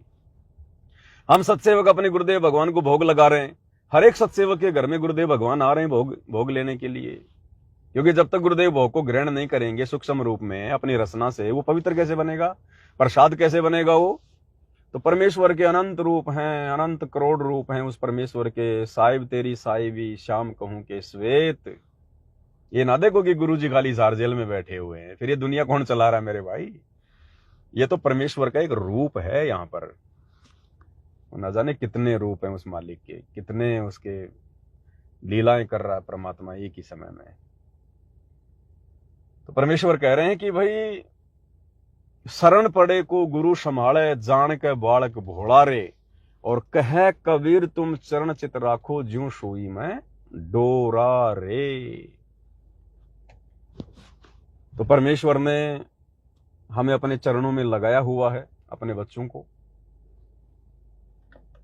और अपने ज्ञान रूपी धागे से, अपने ज्ञान रूपी धागे से, जिस प्रकार से धागे में अनेकों मणियां डाल दिए जाते हैं, उसकी एक माला बन जाती है, फिर वो माला गले में डाली जाती है, सुशोभित होती है। तो इसी प्रकार गुरुदेव भगवान हमें अपने तत्व ज्ञान रूपी इस धागे से, हम सभी सत्सेवक भाई बहनों को, जो उनकी आत्माएं हैं, जो मणिये हैं, उनको परमात्मा ने बांध रखा है आपस में, जोड़ रखा है आपस में एक दूसरे के साथ में। और हमें अपनी शरण में लेकर गुरुदेव भगवान ने आप और हमारे ऊपर बहुत बड़ा एहसान किया हुआ है। इनसे बढ़कर एहसान दुनिया में कोई कर नहीं सकता, इनसे बढ़कर परमार्थ दुनिया में कोई कर नहीं सकता। तो ये गुरुदेव भगवान की बहुत बड़ी रजा, बहुत बड़ी मेहर। परमेश्वर ने हमें युवा बना दिया, ज्ञान से समझदार बना दिया, हमारी दुविधा दुर्मति चतुराई को हमसे कोसों दूर कर दिया। आज हम निरअभिमानी होकर और अपने आप को तुच्छ जीव समझकर, दो कोटि का प्राणी समझकर आज हम गुरुदेव भगवान की भक्ति में लीन हैं। हमने संसार की ओर देखना छोड़ दिया है, केवल अपने गुरुदेव की ओर देखते हैं कि किन बातों से मेरा गुरु प्रसन्न होगा, किन कुकर्मों से दुखी होगा। वो कुकर्म करने से हम बचते हैं, सदकर्म करने में आगे बढ़ते हैं। और अपनी आत्मा के कल्याण के लिए हमारा जो परम हित है, हमारा जो सबसे बड़ा स्वार्थ है, वो है मोक्ष, आत्म कल्याण करवाना। आज हमें उसकी चषक लग गई है। तो सतगुरु रामपाल जी परमेश्वर जी के विधि विधान अनुसार, उनकी मर्यादाओं में यदि वर्तमान में कोई चल रहा है, तो केवल उनके सत्सेवक बच्चे चल रहे हैं। तो बहुत बड़ी मेहर भाई और बहनों, बहुत बड़ी दया गुरुदेव की। इस परमात्मा के जितने गुण गाए जाएं, जितनी महिमा की जाए, उतनी थोड़ी है। और यही चीजें हैं जो हमारी आत्मा को दृढ़ करती हैं, हमारी आत्मा को रिचार्ज करती हैं, हमें भक्ति मार्ग में आगे बढ़ाती हैं। बाकी दुनिया भर के आडंबर पाखंड हमारे किसी काम के नहीं। ये तो फालतू के लोगों के लिए हैं, जो काल के जाल में हैं, जिनका समय सतलोक जाने का नहीं आया। वो करेंगे ये बकवाद फालतू की। हम तो निर्विकारी हंस हो गए परमात्मा के, उन्हीं के आशीर्वाद से। आप और हमारी औकात नहीं, आप और हमारी तो हम सौपन में भी नहीं सोच सकते कि परमेश्वर हमें निर्विकार बना देंगे। हमें परमात्मा ऐसे ऐसे विकारों से हटा देंगे जिन विकारों से ब्रह्मा विष्णु महेश नहीं हट पा रहे। वो बड़े बड़े साधु संत महात्मा ऋषि मुनि जिनके आज देश दुनिया में नाम है, वो नहीं हट पाए उन विकारों से। आज हमें गुरुदेव भगवान ने उन विकारों से हटा दिया। देखो भाई और बहनों, ज्ञान आधार से अगर हम थोड़ा सा भी विचार करें ना, तो हमें परमात्मा की महिमा समझ में आएगी, गुरु की महिमा। ये ज्ञान, इसी तो कहते हैं तत्व भेद। तत्व भेद इसी को कहते हैं, तत्व भेद। तत्व भेद एक न्यारा रे साधु भाई, तत्व भेद एक न्यारा। और समझेगा कोई गुरुमुख प्यारा, तत्व भेद एक न्यारा। जो गुरुमुख प्यारा होगा, अब गुरुमुख प्यारा कौन होगा?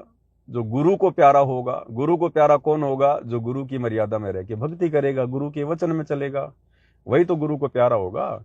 अरे एक पिता की 4 संतान है, 2 बच्चे उसकी आज्ञा में चलते हैं, 2 बच्चे आज्ञा से बाहर काम करते हैं, तो पिता किसको ज्यादा लाड प्यार करेगा? किसकी आवश्यकताओं का ज्यादा ध्यान रखेगा? जो उसकी आज्ञा में चलते हैं। तो हम सत्सेवक भाई बहन गुरु प्यारे हैं, गुरुमुखी हैं, हम अपने गुरु की आज्ञा में चलते हैं। हम इन रैलियों में धक्के नहीं खाते, परशुराम की जयंती मनाने नहीं जाते। हमने अपने बाप दादाओं की जयंतियां मनाना छोड़ दिया। परशुराम का हमारा कोई दादा लगता है क्या? बताओ। मुर्दों की पूजा हम क्यों करेंगे? वो तो मुर्दों में है, जिसका नामो निशान धरती पर नहीं है, वो मुर्दा है। अभी तो मुर्दों को पूजने गए थे वहां पर रोहतक में, पैरावर में। तो इनकी तो बुद्धि भ्रष्ट है, इनकी मति भ्रष्ट है भाई और बहनों। गुरुदेव कहते हैं ना, साधो समझो की मति और, यानी जो समझ चुके हैं इस ज्ञान को, उनकी बुद्धि का लेवल तो कुछ और ही होता है। संतों समझो की मति और, जो समझ गए इस ज्ञान को, इस गुरु भगवान को, उनकी मति, उनकी बुद्धि का लेवल कुछ और ही होता है। तो ये निष्कर्ष जो है ना गुरुदेव के सत्संगों का, इसको कहते हैं तत्व भेद। और गुरु हर चीज को खोल के नहीं बताएगा, गुरु सांकेतिक बात करेगा, और गुरु के संकेतों को हम समझें। इसीलिए तो गुरु ने तत्व ज्ञान दिया है, दुनिया से निराला ज्ञान दिया है। अब देखो, मार्कंडेय ऋषि की कथा सुनाई हमें गुरुदेव भगवान ने। मार्कंडेय की क्या कर रहा था? मार्कंडेय ऋषि बंगाल की खाड़ी में तपस्या कर रहा था। टारगेट क्या था उसका? ब्रह्मलोक। ब्रह्मलोक में क्या? सुंदर सुंदर औरतें। तो गुरुदेव ने उसकी कथा सुनाई, और कथा सुनाकर गुरुदेव ने कहा कि हम इनको बहुत बड़ा भगत समझा करते थे, हम इनको भगत माना करते थे, और इनका टारगेट क्या था? वो सुंदर सुंदर औरतें प्राप्त करना। अब ये बात क्यों कही गुरुदेव भगवान ने? औरत का जिक्र क्यों किया भाई? क्या वहां केवल एक औरत ही है क्या सबसे बड़ी चीज? क्या और वैभव नहीं है, और सुख नहीं है जिनको प्राप्त करने के लिए लोग तपस्या करते हैं? अरे वो तो महास्वर्ग है, बहुत बड़ा होटल है, वहां तो सारे वैभव हैं हर प्रकार के। लेकिन गुरुदेव ने औरत का जिक्र क्यों किया?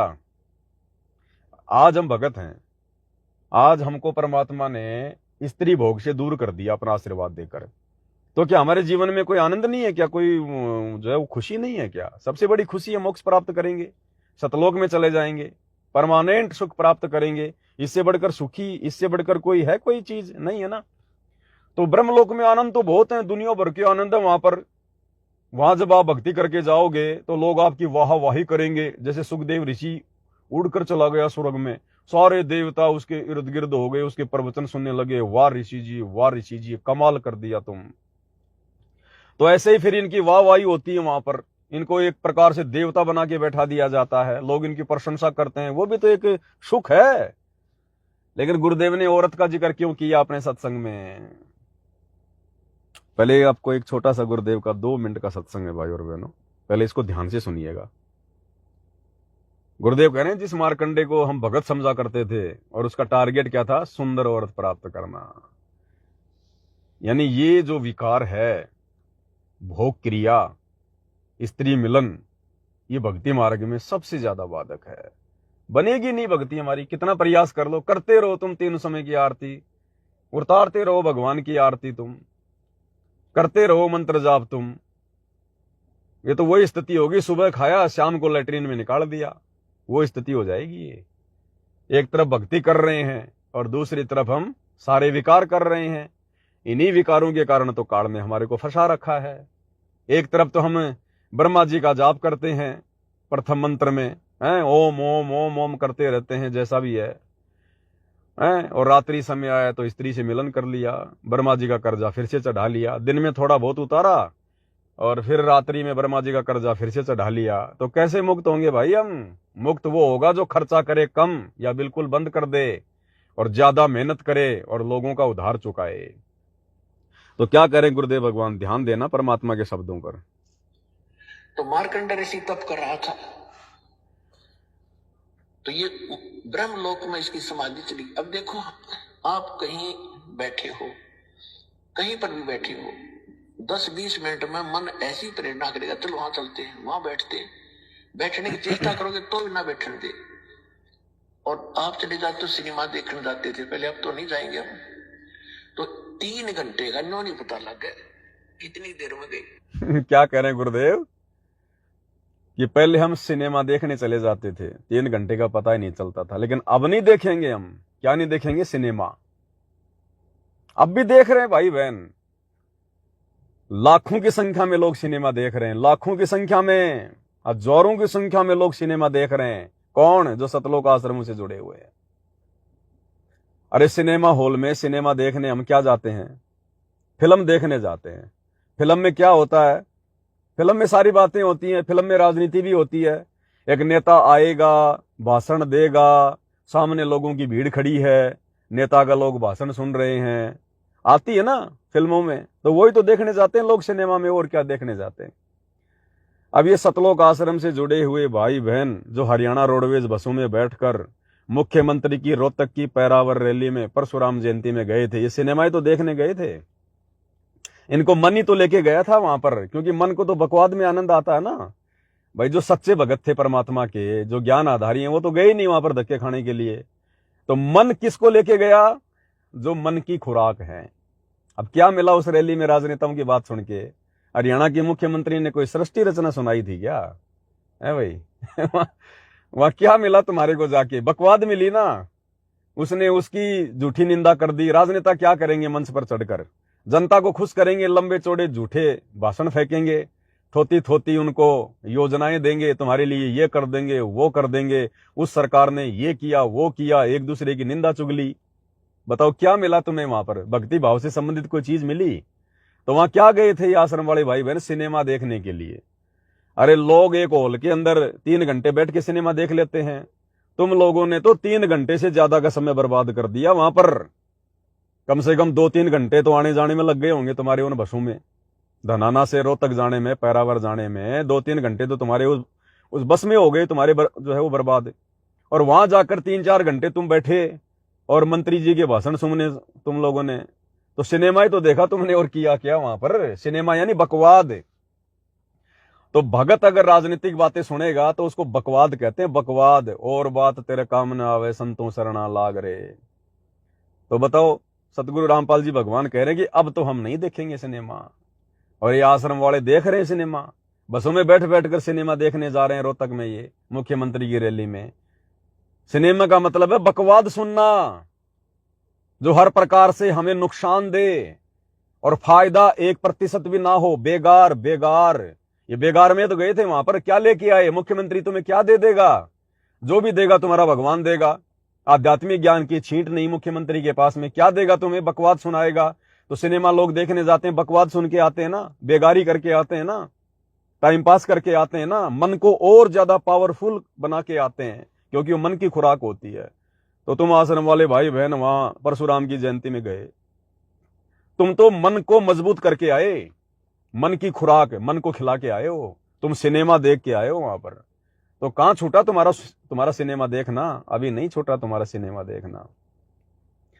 तो ये ऋषि महात्मा भी इसी प्रकार से तपस्या करते थे, सिनेमा देखा करते थे, बकवाद। क्योंकि नई नई बकवास देखना मन को चाहिए, तो बैठा रहेगा। तो ये क्या करते हैं कि इनका कोई कमल खुल जाता है साधना से ऑटोमेटिक। कोई पिछले संस्कार से, पहले भक्ति युक्त लोग थे, बहुत थे, अब ना खुलता किसी का। तो वो पुराने संस्कारों से वो खुल जाता था। तो उसमें वो क्या देखते हैं, जैसे टेलीविजन ऑन हो गया, आपका कोई चैनल चाल पड़ा, तो उसमें वो कार्यक्रम रिले तो कहीं और से हो रहा, देख रहे हो टेलीविजन में। तो ऐसे जो ब्रह्मलोक में डांस हो रहा था, उस ऋषि ने वहां देखा था। वो सामने सुनना ध्यान से, खुल कर सामने रिफ्लेक्ट हो जाता है, जैसे डिस्प्ले पर आ जाता है। तो वो डांस देखा था। हम सोचा तपस्या कर रहा है ना, मन टेकन दे इन्हें। तो ऐसी थी इनकी तपस्या, मूर्ख बना। आप भी बड़े से, हम इनके पीछे लगे रहे, बड़े सिद्ध पुरुष है।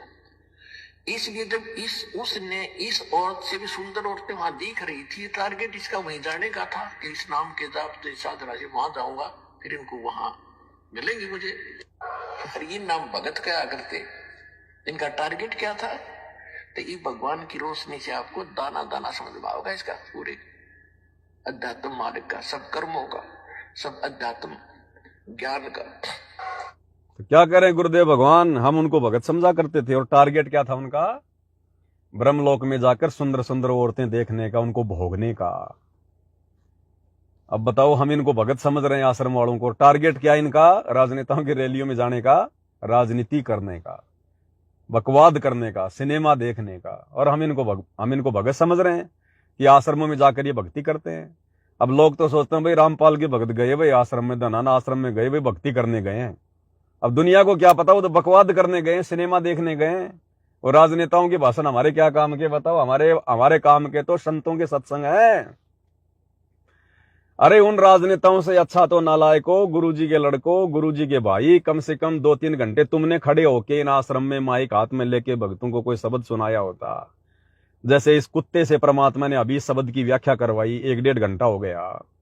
ऐसे तुम कोई शब्द खोल के बताते, कोई ज्ञान आधार से चर्चा करते, आत्मा मजबूत होती, मन नीचे गिरता, परमात्मा प्रसन्न होता, हमारी भक्ति बनती, आश्रम में आने का हमारा मतलब जो है, हमारा समय का जो है सदुपयोग होता है। और वहां जाके मंत्री की रैली में, पैरावर में, परशुराम जयंती में, एक तो तुमने अनुपासना करवा दी।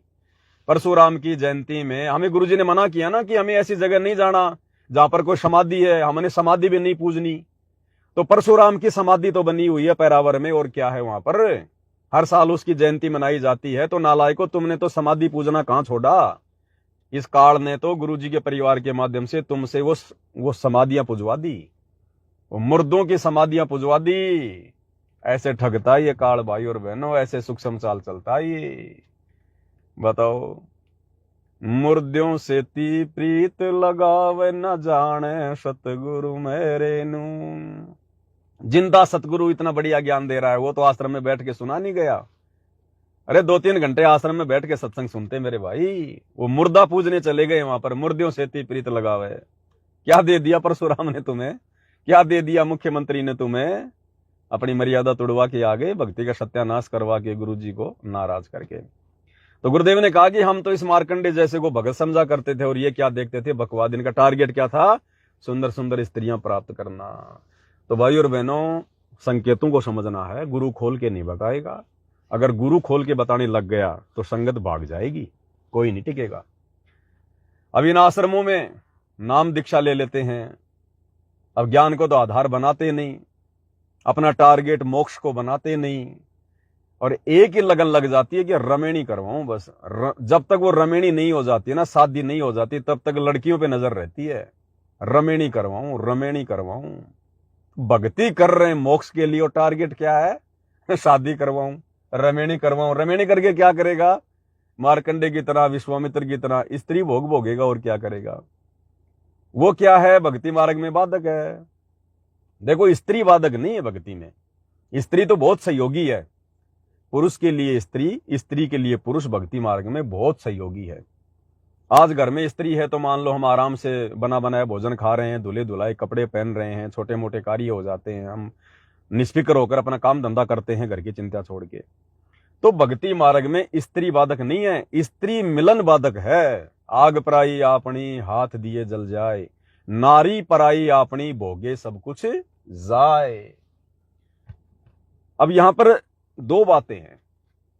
अब इस ज्ञान की प्राप्ति से पूर्व जिन जिन भगत भाई बहनों की रमेणियां हो चुकी हैं, जिनकी शादियां हो चुकी हैं, जिनके बाल बच्चे हो चुके हैं, अब उनको तो इन विषयों पर विचार करके, गुरुदेव के ज्ञान पर विचार करके कि भाई वास्तव में देखो, स्त्री मिलन भक्ति में बाधक है, भक्ति बनेगी नहीं।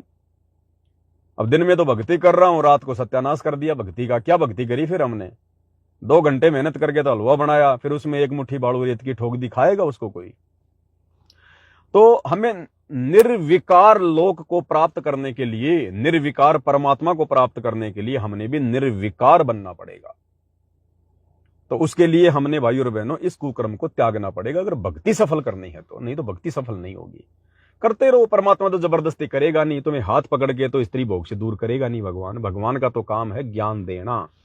काल ने कहा था भगवान जबरदस्ती ना करना, केवल अपना ज्ञान समझाना। जो आपके ज्ञान को समझ के भगत बने, आप उसी को लेकर जाना। तो गुरु तो अपने एग्रीमेंट का पक्का भाई, गुरु ने ज्ञान दे दिया, हर प्रकार से हमारी आंखें खोल दी, समझा दिया, संकेत भी कर दिए, चेतावनी भी दे दी। तो जिन भगत भाई बहनों की सतगुरु की शरण में आने से पहले रमेणियां हो चुकी हैं, या जिन भगत भाई बहनों की सतगुरु की शरण में आने के बाद और इस प्रकार की बातें हमारे कानों में नहीं पड़ी, गुरु का ज्ञान हमें इतना समझ में नहीं आया, और हमारी शादी विवाह हो गया, रमेणी हो गई, और आज यदि हमें ये बातें सुनने को मिल रही हैं, ये निष्कर्ष हमारे सामने निकल के आ रहा है कि स्त्री मिलन यानी संभोग क्रिया सबसे बड़ी बाधक है भक्ति मार्ग में, तो उन भगत भाई बहनों ने विचार करना पड़ेगा कि मेरा टारगेट क्या है। मार्कंडे की तरह मेरा टारगेट केवल स्त्री भोग है या फिर मोक्ष प्राप्त करना है। अब आप कहोगे नहीं जी, मार्कंडे तो केवल स्त्री भोग करने का टारगेट था, उसका तो ब्रह्मलोक में जाने का। हमारा तो सतलोक में जाने का टारगेट, हमारा तो मोक्ष प्राप्त का टारगेट है। अरे वो महाब्रह्मलोक प्राप्त करना भी उनका मोक्ष होता था। जैसे कोई स्वर्ग की साधना कर रहा है तो उसका टारगेट क्या है, स्वर्ग में जाना, और वहां जाकर क्या करूंगा, फिर सारे भोग भोगूंगा। तो एक तरफ तो आप कह रहे हो कि हमारा टारगेट तो सतलोक जाने का है, मोक्ष प्राप्ति का है, और उस टारगेट में सबसे बड़ी बाधा क्या बताई गुरुजी ने? स्त्री मिलन की। भग भोग्या भग उपजय, और भग से बचा न कोई, जो कोई भग से बचे भगत कहावै सोई। अब गुरुदेव ने तो स्पष्ट कर दिया कि जब तक तुम स्त्री भोग में लगे रहोगे तुम एक भगत कहला ही नहीं सकते। चाहे तू कितना ही बड़ा भगत बन जा, कितना ही कुछ कर ले, चाहे तेरे को 20 साल हो गई हैं, जब तक तू स्त्री भोग कर रहा है तू भगत की श्रेणी में नहीं है। तो बताओ हमारा टारगेट क्या है फिर? अगर मोक्ष टारगेट है तो उस टारगेट में जो बाधक चीजें हैं उनसे तो दूर हटना पड़ेगा ना हमने। तो वर्तमान में 90% संगत का टारगेट केवल स्त्री भोग है। स्त्री भोग, जिनको नाम मिल गया, सार नाम तक मिल गया है, जो बूढ़े बूढ़े हो गए, जिनके बच्चों की शादी हो गई, वो भी स्त्री भोग में लगे हुए हैं। खोपड़ी में सफेद बाल आ गए, वो भी पीछे नहीं हट रहे। बताओ 2020 खेलने में अभी भी उनको शर्म नहीं आती नालायकों को कि तुम्हारी तो उम्र हो गई कम से कम है, सफेद बाल आ गए, गुरुजी कहते हैं तुम्हारा चलने का समय आ गया। संकेत होता है ये, खोपड़ी में सफेद बाल आ गए, इसका मतलब है कि टिकट कटने वाली है, और उसके बाद भी 2020 खेल रहे हैं नालायक। तो मूर्खो, अब तो शर्म करो कम से कम। तुम्हारे बच्चों के ऊपर क्या असर पड़ेगा? वो बेटा बेटी जो देख रहे हैं, सब पता होता है उनको कि बाप अभी इस कुकर्म से दूर है कि नहीं है, चाहे तुम कितना ही अपने आप को शाना समझो। वो बेटा बेटी, वो पोता पोती सब समझते हैं भैया, ये कलयुग का पिछली पीढ़ी का चरण है। परमात्मा ने आवश्यकता से ज्यादा बुद्धि इंसान को दी है इस समय। आज 2 साल का बच्चा ढंग से कपड़े पहनना सीख जाता है, और पहले हम लोग 8-8, 9-9 साल के नंगे घूमे करता थे गांव में। तो आज परमात्मा ने सबको विशेष बुद्धि बख्शी है, सबको पता है क्या नहीं है। अंत में तुम्हारी क्या इज्जत रहेगी तुम्हारे बेटा बेटी के सामने, तुम्हारे पोता पोती के सामने? आज उनके सामने तुम छुप छुप के सारे उल्टे कुकर्म कर रहे हो अभी भी तुम, और अपने आप को शतनामी कह रहे हो, अपने आप को सारनामी कह रहे हो, संत रामपाल जी का भगत कह रहे हो, और ये कौवे वाले सारे उल्टे कर्म कर रहे हैं। तो हंस कैसे बनेंगे हम? कौवा कर्म करके आदमी हंस नहीं बन सकता, और हंस बने बिना हम सतलोक नहीं जा सकते। तो जिन भाई बहनों को मान लो ज्ञान नहीं था, या गुरुजी की शरण में आने से पहले जिनकी शादी हो गई, रमणी हो गई, अरे वो तो कम से कम थोड़ा बहुत विचार करो, पीछे हटो। और जिन आत्माओं को ये प्रवचन सुनने को मिल रहे हैं, ये अध्यात्म के निष्कर्ष सुनने को मिल रहे हैं, और वो जानबूझकर अगर फटे में टांग अड़ाना चाहते हैं, तो ये उनकी महामूर्खता है, ये उनकी गलती है। वो फिर जानबूझ के सांची तजने वाली बात कर जाएंगे, वो फिर जानबूझ के सांची तजने वाली बात कर जाएंगे फिर। क्योंकि हर चीज का पता होने के बाद ये 7 संगतियां हैं, ये गुरुदेव के सत्संगों का निष्कर्ष है, ये तत्व भेद है। और भाई और बहनों, इस तत्व भेद को प्राप्त करने के बाद कि क्या अच्छा है क्या बुरा है, कहां फंसेंगे कहां बचेंगे, उसके बाद अगर हम स्त्री मिलन के चक्कर में पड़ रहे हैं, रमणी के चक्कर में पड़ रहे हैं, शादी के चक्कर में पड़ रहे हैं, फिर हमसे बड़ा मंद बुद्धि महामूर्ख संसार में कोई नहीं है फिर। अरे उम्र क्यों देख रहे हो तुम? फिर तो वही संसार वाली बात होगी कि भैया बुढ़ापे में करेंगे भक्ति। अब भगत भी ये सोच रहे अभी तो मैं जवान हूं, अभी तो रमणी करूंगा, अभी तो मेरी उम्र बहुत है, फिर मैं भक्ति कर लूंगा। हाँ, फिर तो तूने भक्ति कर ली, फिर तो तूने तोड़ दिया किला जब तू आज ही नहीं तोड़ पा रहा। तो कम से कम उन भगत भाई बहनों को तो विचार करना चाहिए, इस रोग को अपने से दूर रखना चाहिए। जानबूझकर अपना पैर जंजीरों में ना फंसाओ भाई। न जाने कब तुम्हारी टिकट कट जाए, कब सतगुरु यहां से चला जाए, कब क्या काल का दाव लग जाए, कोई भरोसा है क्या? अरे ये टारगेट थोड़ी हमारा मार्कंडे की तरह स्त्री भोग करना, रमणी करना, शादी करना, यही टारगेट है क्या? फिर सतगुरु के सत्संग क्या खाक सुन रहे हैं हम? फिर हमारा टारगेट क्या है? तो भाई और बहनों, जो चीज सबसे ज्यादा बाधक है उसी चीज को हम अपना मुख्य टारगेट मान रहे हैं। तो मोक्ष वाला टारगेट तो बहुत चौथे नंबर पे है, फिर चौथे नंबर पे। तो बात ऐसे बनेगी नहीं फिर हमारी।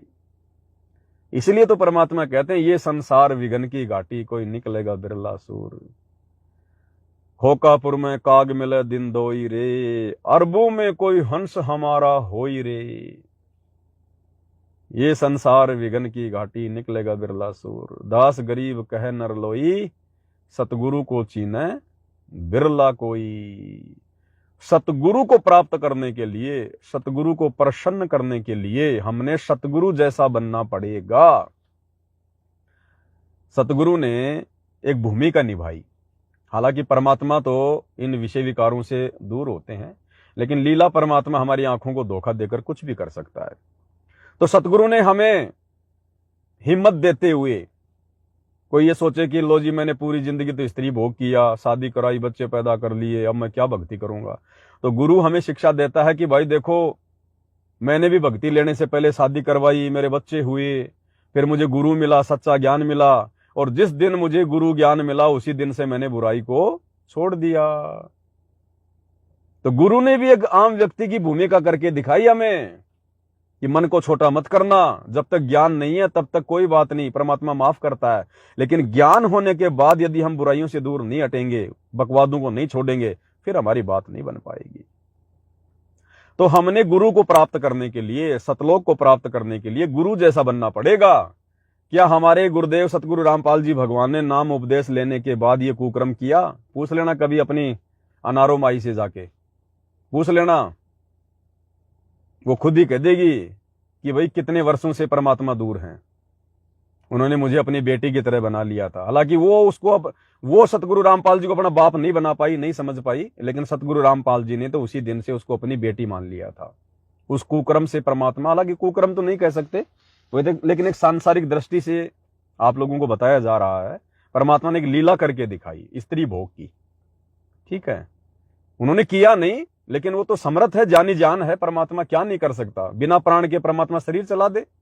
धर्मदास को परमात्मा उसकी आत्मा निकाल के सतयुग लेके गए, 3 दिन तक उसकी आत्मा उसके शरीर में नहीं थी, लेकिन उसका दिल चल रहा था, धड़कनें चल रही थी परमात्मा के आशीर्वाद से।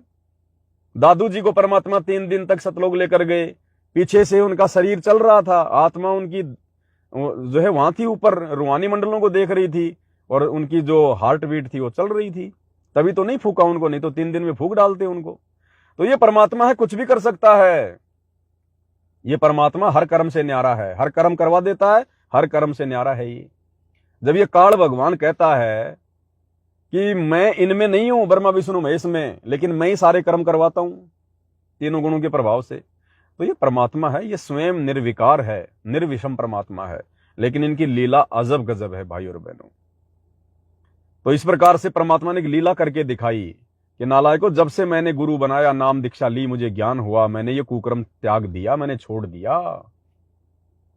तो आप और हमने अगर गुरु जैसा बनना है, आप और हमने यदि सतलोक प्राप्त करना है, मोक्ष प्राप्त करना है, तो गुरु हमें एक भगत की भूमिका करके दिखा रहे हैं कि एक सच्चा भगत कैसा होता है, मोक्ष प्राप्त करने योग्य भगत के क्या लक्षण होते हैं। तो भाई वैसा बनना पड़ेगा।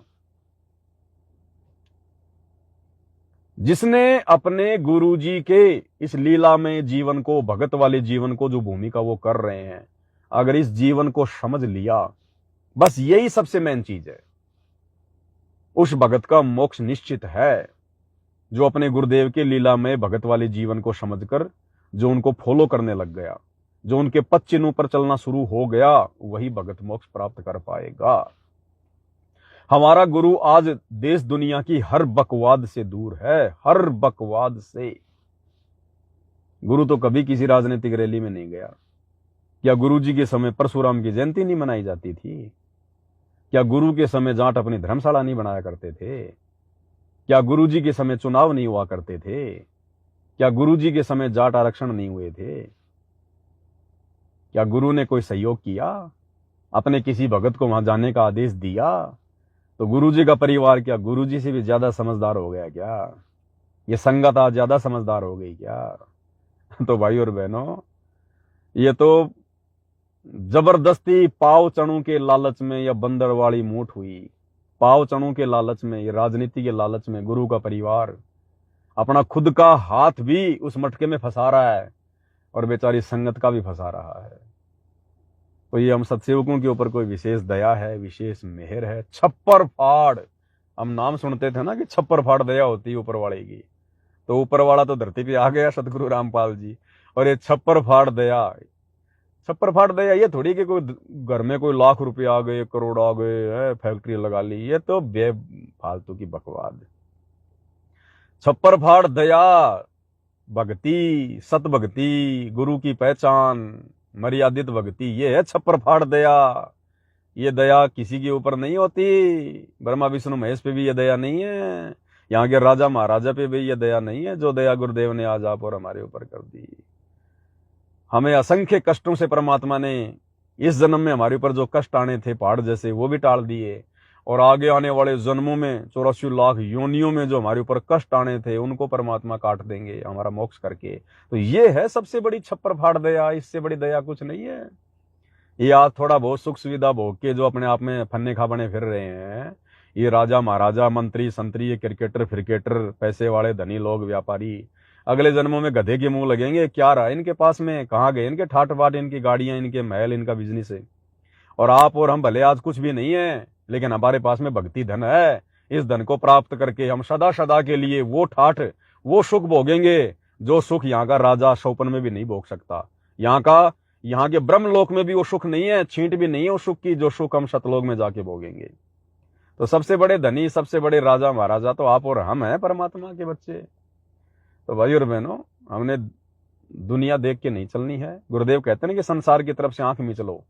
तो संसार की तरफ से आंख मीचने का मतलब है किसी भी प्रकार के लोभ लालच में मत आओ, लोगों की बड़ी बड़ी गाड़ियां देख के अपने मन को मत ललचाओ, लोगों की धन संपत्ति को देखकर, कार कोठियों को देखकर अपने मन में कोई लोभ लालच पैदा मत करो। परमात्मा कहते हैं देख पराई चौपड़ी मत ललचावे जी, और लुखी सूखी खा के ठंडा पानी पी। देख पराई चौपड़ी, चौपड़ी क्या होती है? जैसे रोटी में घी रखकर उसको चौपड़ा जाता है, दो रोटियों के बीच में घी रखते हैं, उसको कहते हैं रोटी चौपड़ना। तो परमात्मा कहते हैं देख पराई चौपड़ी, यानी दूसरे की चुपड़ी हुई रोटी देखकर, चुपड़ी हुई रोटी मतलब दूसरे की धन संपत्ति देखकर, दूसरे के ठाट बाट देखकर, गाड़ी घोड़ियां फैक्ट्रियां देखकर अपना मन मत ललचा, मन में लोभ लालच पैदा मत कर, निराश मत हो। देख पराई चौपड़ी मत ललचावे जी, और लुखी सूखी खाए के ठंडा पानी पी। लुखी सूखी यानी जैसा तेरे को परमात्मा ने दे रखा तेरे भाग्य के अनुसार, बाल बच्चा घर परिवार जैसा भी तेरे को दे रखा भगवान ने, कहते हैं लुखी सूखी खाए कर, जो तेरे भाग्य में है उसी में संतोष कर, और ठंडा पानी पी यानी शांति से जीवन जी, अपनी भक्ति कर। जब तू चावेगा चौपड़ी तो बहुत करेगा पाप। अगर तू दूसरे की देखा देखी रीस करेगा, उनके जैसा बनने का प्रयास करेगा जो तेरे भाग्य में है नहीं, फिर तू पाप करेगा, पाप। फिर क्या करेगा? पैसे कमाने के लिए 2 नंबर के काम करेगा, दुनिया भर की बकवादे सोचेगा, उसको ठगूं, उसका ले लूं, ये ले लूं, वो कर लूं। तो मालिक कहते हैं जय तू चावे चौपड़ी बहुत करेगा पाप। तो भाई और बहनों, आज गुरुदेव ने हमें इतना ज्ञान, इतना जबरदस्त ज्ञान, हीरे जैसा निर्मल ज्ञान परमेश्वर ने हमें इसीलिए दिया है कि हम दुनिया भर की चिकनी चुपड़ी देखकर अपना मन ना ललचाएं। अरे सबसे बड़ा चिकना चुपड़ा हमारा गुरु है। हमारे गुरु से बढ़कर क्या चिकनी चुपड़ी है दुनिया में? है कोई सेठ हमारे गुरु जी से बढ़कर? ये बड़े बड़े सेठ भी हमारे गुरु जी का गुणगान करते हैं। सावलसा सेठ, कौन था सावलसा सेठ? श्री कृष्ण रूप में हमारा गुरु भगवान ही तो था, सतगुरु रामपाल जी भगवान ही तो था, जिसने नरसिंह जी की हुंडी डाली थी, सावलसा सेठ बन के आया था। तो तेरे बड़े बड़े उद्योगपति, तेरे प्रधानमंत्री भी सावलसा सेठ के मंदिर में जाते हैं। तो कौन है सबसे बड़ा सावलसा सेठ? सबसे बड़ा धनपति हमारा गुरु भगवान है, जिसने 21 ब्रह्मांड भीख में दे रखा है। इस काल को 21 ब्रह्मांड भीख में दे रखा है, और इसी 21 ब्रह्मांड में ये सारे राजा महाराजा, अनिल अंबानी, एलन मस्क, फलाना दिखना, अरबपति खरबपति सब यही तो पड़े। तो ये तो सब हमारे गुरुदेव के द्वारा दी गई भीख पे अपना जीवन यापन कर रहे हैं। बताओ, अरे राजा अगर किसी को अगर भीख में कोई 1 करोड़ रुपया दे दे, तो राजा का बेटा उन 1 करोड़ रुपयों पे कोई नजर रखेगा क्या? उस 1 करोड़पति से राजा का बेटा मांगेगा क्या? नहीं मांगेगा ना। तो देश दुनिया को ये किसने दिया है? संपत्ति, उनके संस्कार के अनुसार, उनकी भक्ति के अनुसार। 21 ब्रह्मांड में ये ब्रह्मा विष्णु महेश के पद, ये संपत्ति किसने दी? हमारे बाप ने, सतगुरु रामपाल जी भगवान ने, जगत सेठ ने। तो हमारे बाप ने तो भिखारियों को भीख में दे रखी है चीजें, और हम हैं उसके बेटे, तो हम तो इनकी तरफ देखेंगे भी नहीं। जब हमारा बाप इतना धनी है, जब हमारा बाप दूसरों को इतना धनवान बना सकता है, तो हम तो उसके बेटे हैं, हम उसकी तरफ थोड़ी देखेंगे। हमारे बाप के पास तो खजाना भरा है। लूटने वाला चाहिए, लूटने का तरीका आना चाहिए। लूटने का तरीका है बाप को खुश करना, और बाप खुश होगा मर्यादित भक्ति से। फिर देखना ये दुनिया वाले तो कुछ नहीं होंगे हमारे सामने, और अंत में तो परमात्मा फिर सतलोक में बैठा देगा। वहां का तो कहना है क्या, ये जीव वहां का तो बखान ही नहीं कर सकती, कल्पना ही नहीं कर सकते। ऐसे ठाठ बाट, ऐसे सुख है उस सतलोक में, हमारे बाप के राज दरबार में। तो भाई और बहनों, जी तो करता है लगे रहे इसी प्रकार से, लेकिन भक्तों के पार्सल तैयार करने हैं। थोड़ी पुस्तकें कम पड़ गई, पुस्तकें लाने जा रहा हूँ। सारे काम बैलेंस बना के चलेंगे धीरे धीरे। अब रात्रि 9 बजे भी लाइव आना है, उस पर भी परमात्मा घंटे 2 घंटे चर्चा करवाएंगे। तो परमेश्वर के आशीर्वाद से दास आज का लाइव यहीं समाप्त करता है, और रात्रि 9 बजे सभी भगत भाई बहन लाइव जुड़िएगा। और ये मत देखा करो भाई और बहनों कि भाई पवन, जैसे बहुत सारे होते हैं, कुछ एक नालायक भगत अंध भगत होते हैं, पवन दास ने चश्मा लगा ली, पवन दास ने चश्मा, अरे चश्मा ये तो है अरे क्या है यार ये है। अब ये चश्मा दिखाई दे रही है पवन दास को, पवन दास इस जो है मतलब 25 लाख की गाड़ी में बैठा, ये दिखाई नहीं दे रही, इसके ऊपर कोई कुछ नहीं बोलता, बस ये चश्मा को लेकर पवन दास ने चश्मा लगा ली। अरे नालायको, अरे चश्मा तो इसलिए लगाता हूं, गाड़ी चलाता हूं तो धूप कितनी है, आंखों के ऊपर कितना जोर पड़ता है तो जीव ही 2 कोड़ी के 5 तत्वों से बने हुए हैं। फिर सर में दर्द करना शुरू हो जाता है, सर में दर्द होगा, सेवा क्या खाक करेंगे, लाइव क्या खाक आएंगे फिर। इसलिए दास थोड़ा अपना प्रोटेक्शन करता है। परमात्मा ने बचाव का साधन दिया तो लगाने में दिक्कत क्या है हमारे को। अब कोई कहे कि भगत गाड़ियों में क्यों घूमते, अरे भगवान ने दी है, हमारी सुविधा के लिए दी है ये चीजें, इसलिए हम इनका यूज कर रहे हैं, हमारे बाप की दी हुई है, ये कोई दिखावे के लिए थोड़ी है। मैं क्या दिखाऊंगा, वो तो मन को शादी करवानी है क्या, मेरी शादी को तो पता नहीं 20-22 साल हो चुकी है, अब तो परमात्मा ने उससे भी दूर कर दिया।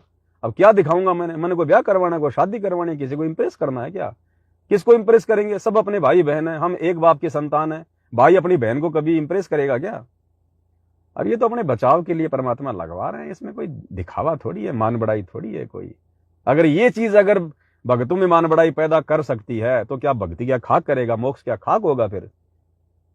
तो भाई और बहनों, ये छोटे और घटिया लोगों की छोटी सोच होती है, उनकी बातों में नहीं जाना हमने अपने टारगेट को ध्यान में रखना है, और जो सुविधा परमात्मा ने दी है उनका हम सदुपयोग करेंगे और भक्ति मार्ग में आगे बढ़ेंगे हम अपना। बस इतनी सी बात है। सभी भगत भाई बहन लाइव जुड़िए, काल की बातों पे ध्यान ना दीजिए, काल स्वयं नहीं आएगा। आपके आसपास, आपके घर परिवार, आपके भगत भाई बहन जो अनुपदेशी हैं या जो ज्ञान से परिपूर्ण नहीं है, उन्हीं में कुप्रेरणा करके आप लोगों को डगमग करने का प्रयास करेगा। तो किसी की तरफ मत देखो, आंख बंद कर लो। भगत भाई बहन भी अपने नहीं होते, ध्यान रख लेना। भगत भाई बहन आपस में ज्ञान आधार से चल के एक दूसरे का सहयोग करके अपने कर्म बना सकते हैं। अगर जरा भी अगर दिमाग घूम गया ना, वो भगत फिर उसके लिए बाधक बन जाएगा। तो भक्तों से भी ज्यादा यारी दोस्ती रिश्तेदारी नहीं, केवल मतलब से मतलब, इससे ज्यादा नहीं कुछ भी। इस दास को तो परमात्मा ने हर चीज से परिपूर्ण कर रखा है, गाड़ी पैसे हर चीज दे रखी है, समय दे रखा भगवान ने। मैं चाहूं तो रोजाना हर भक्तों के घर पे जाऊं। कभी देखा इस पवन दास को आपने किसी भगत के घर पर जाते हुए? 2 दिन वहां गया, 3 दिन वहां गया, देखा कभी? पहले भी केवल सात संगतियों में जाता था, और जब से सात संगतियां बंद हुई हैं 2-2.5 साल से, ये दास किसी के घर गया क्या कभी घूमने फिरने के लिए? चलो टाइम पास के लिए जो है वहां पे हो लेते हैं, गया कभी? देखा कभी आपने? जबकि मेरे पास तो इतने फोन आते हैं, भगत जी डीजल भी हम डलवा देंगे गाड़ी में, भगत जी आप चिंता ना करो, आ जाओ आप। हम दास नहीं जाता कहीं भी। हाँ, जहां परमात्मा प्रेरणा करेगा, कोई सेवा होगी, कोई काम होगी तो अवश्य जाएंगे, 100 बार जाएंगे, लेकिन फालतू में टाइम पास के लिए नहीं। क्योंकि हमने हमारा मेन टारगेट ध्यान में रखना है, गुरुजी को प्रसन्न करना है। हमें कोई ना देखे, भक्तों को नहीं पता मेरे दिमाग में क्या चल रही है, मेरे दिल में क्या चल रहा है, लेकिन मेरा बाप, मेरा सतगुरु तो जानता है ना। वो तो पल पल साथ में है हर एक के, वो तो देख रहा है सब कुछ। अंतर्यामी अंतर्यामी है वो, अंतर्यामी। अंतर्यामी कैसे होता है ये भयम निकाल देना। कई लोग कहते हैं कि भाई भगवान अंतर्यामी कैसे हुआ? भगवान साकार है तो साकार भगवान अंतर्यामी कैसे होगा? साकार तो दिखाई दे रहा है, वो तो बाहर है, फिर वो आदमी के अंदर की बातें कैसे जानेगा?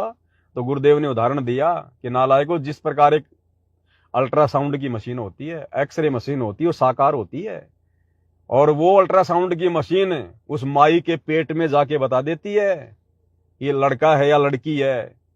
वो एक्सरे मशीन शरीर के अंदर की फोटो ले लेती है, क्या रोग है क्या रोग नहीं है। अरे जब इंसान के द्वारा बनाई गई एक मशीन अंतर्यामी हो सकती है, तो भगवान जिसने इंसान को बनाया, मशीनें बनाने के लिए इंसान को बुद्धि दी, क्या वो भगवान नहीं बता सकता कि तुम्हारे अंदर क्या चल रहा है? ये कंप्यूटर, ये शरीर किसने बनाया? चोला किसने बनाया? 5 तत्व की ये गुदड़ी किसने बनाई? सतगुरु रामपाल जी भगवान ने, अंतर्यामी परमात्मा ने। तो क्या वो नहीं जानता हमारे अंदर क्या चल रहा है? हमारी वो तो ना बोलने वाली बातों को भी समझता है, हमारे मन में क्या चल रहा है वो भी परमात्मा जानता है। जब एक अल्ट्रासाउंड की मशीन बता देती है कि पेट में लड़का या लड़की है, वो मशीन अंतर्यामी है, तो सतगुरु रामपाल जी भगवान ये तो परमात्मा है, ये तो जानी जान है, ये क्या नहीं बता सकते? ये तो घट में बैठे हुए हैं। तो ऐसे सतगुरु अंतर्यामी होता है, उससे कुछ छुपाया नहीं जा सकता। जैसे अल्ट्रासाउंड की मशीन से कुछ छुपाया नहीं जा सकता, एक्सरे मशीन से छुपाया नहीं जा सकता। आपके शरीर को चीर के अंदर की सारी चीजें आपको वो अल्ट्रासाउंड की मशीन बता देती है। तो सतगुरु क्या नहीं बता देगा, इस घट में क्या चल रहा है, खोपड़ी में क्या चल रहा है, हमारे विचारों में क्या चल रहा है। उसने तो सब कुछ बनाया है, सारे जहां को रचा है। उससे बढ़कर तो दूसरा कोई सर्वशक्तिमान अंतर्यामी जानी जान है ही नहीं। तो भाई और बहनों, इस प्रकार से हमने दृढ़ विश्वास करके अपने गुरु जी पर कि हमारा गुरु हमारे जैसा इंसान नहीं है, हमारे जैसा व्यक्ति नहीं है, मानुष नहीं है, ये परमात्मा है, परमेश्वर है। अब हम मनुष्यों को समझाने के लिए मनुष्य तो बन के आएगा, परमात्मा तो जो है मतलब हाथी बन जाए। अब हम क्या समझेंगे हाथी की भाषा? और हाथी अगर इंसान की भाषा बोलने लग जाए तो भी हम उसको भगवान नहीं मान सकते कि ये कैसा भगवान हो गया, तो कोई चमत्कार हो सकता कोई। इसलिए भगवान ऐसी लीला करता है और अपनी लीला को समझाने के लिए अपना ज्ञान देता है, और जो ज्ञान को समझ जाएगा वही परमात्मा को प्राप्त करने योग्य होता है। तो आज के लाइव में केवल इतना ही। परमात्मा हम सबको सद्बुद्धि दें। रात्रि 9 बजे सभी भगत भाई बहन लाइव जुड़े और अपने मंत्र संत्र वगैरह सभी भाई बहन गुरुदेव के आशीर्वाद से करते रहें। भक्ति प्रथम है, भक्ति से बढ़कर कुछ नहीं है। हमारी मुक्ति हमारी परमात्मा के द्वारा दी गई भक्ति से होगी। तो अपने मंत्र जाप करना भाई बहन ना भूलें। गुरुदेव के आशीर्वाद से खाते पीते उठते बैठते या बैठकर समय मिले, ध्यान लगाकर समय मिले, जैसे भी हो, तीनों समय की आरती अपनी परमात्मा के आशीर्वाद से अपना करें। इसी प्रकार से हम परमेश्वर के चरणों में बने रहें। ये क्या कि लाइव आना, वीडियो बनाना, ये तो आत्मा को रिचार्ज करना है भाई और बहनों। थोड़ा हिम्मत, थोड़ी सी दृढ़ता, ताकि हम भक्ति को दृढ़ता के साथ करें, गुरु जी पर विश्वास बना रहे। इसलिए परमात्मा ये लाइव वगैरह दास को प्रेरणा कर देते हैं। तो लाइव तो केवल भक्ति में सहायक है, बाकी मेन जो हमारी खुराक है वो गुरु जी के द्वारा दी गई भक्ति है, 500 यज्ञ है, तीनों समय की आरती है और सुमरण है। तो उस चीज को हम कभी ना भूलें। जब भी दाव लग जाए बिल्कुल ठोक दें डुंडा। तो आज के वीडियो में केवल इतना ही। बंदी छोड़। सतगुरु रामपाल जी परमेश्वर जी की जय हो।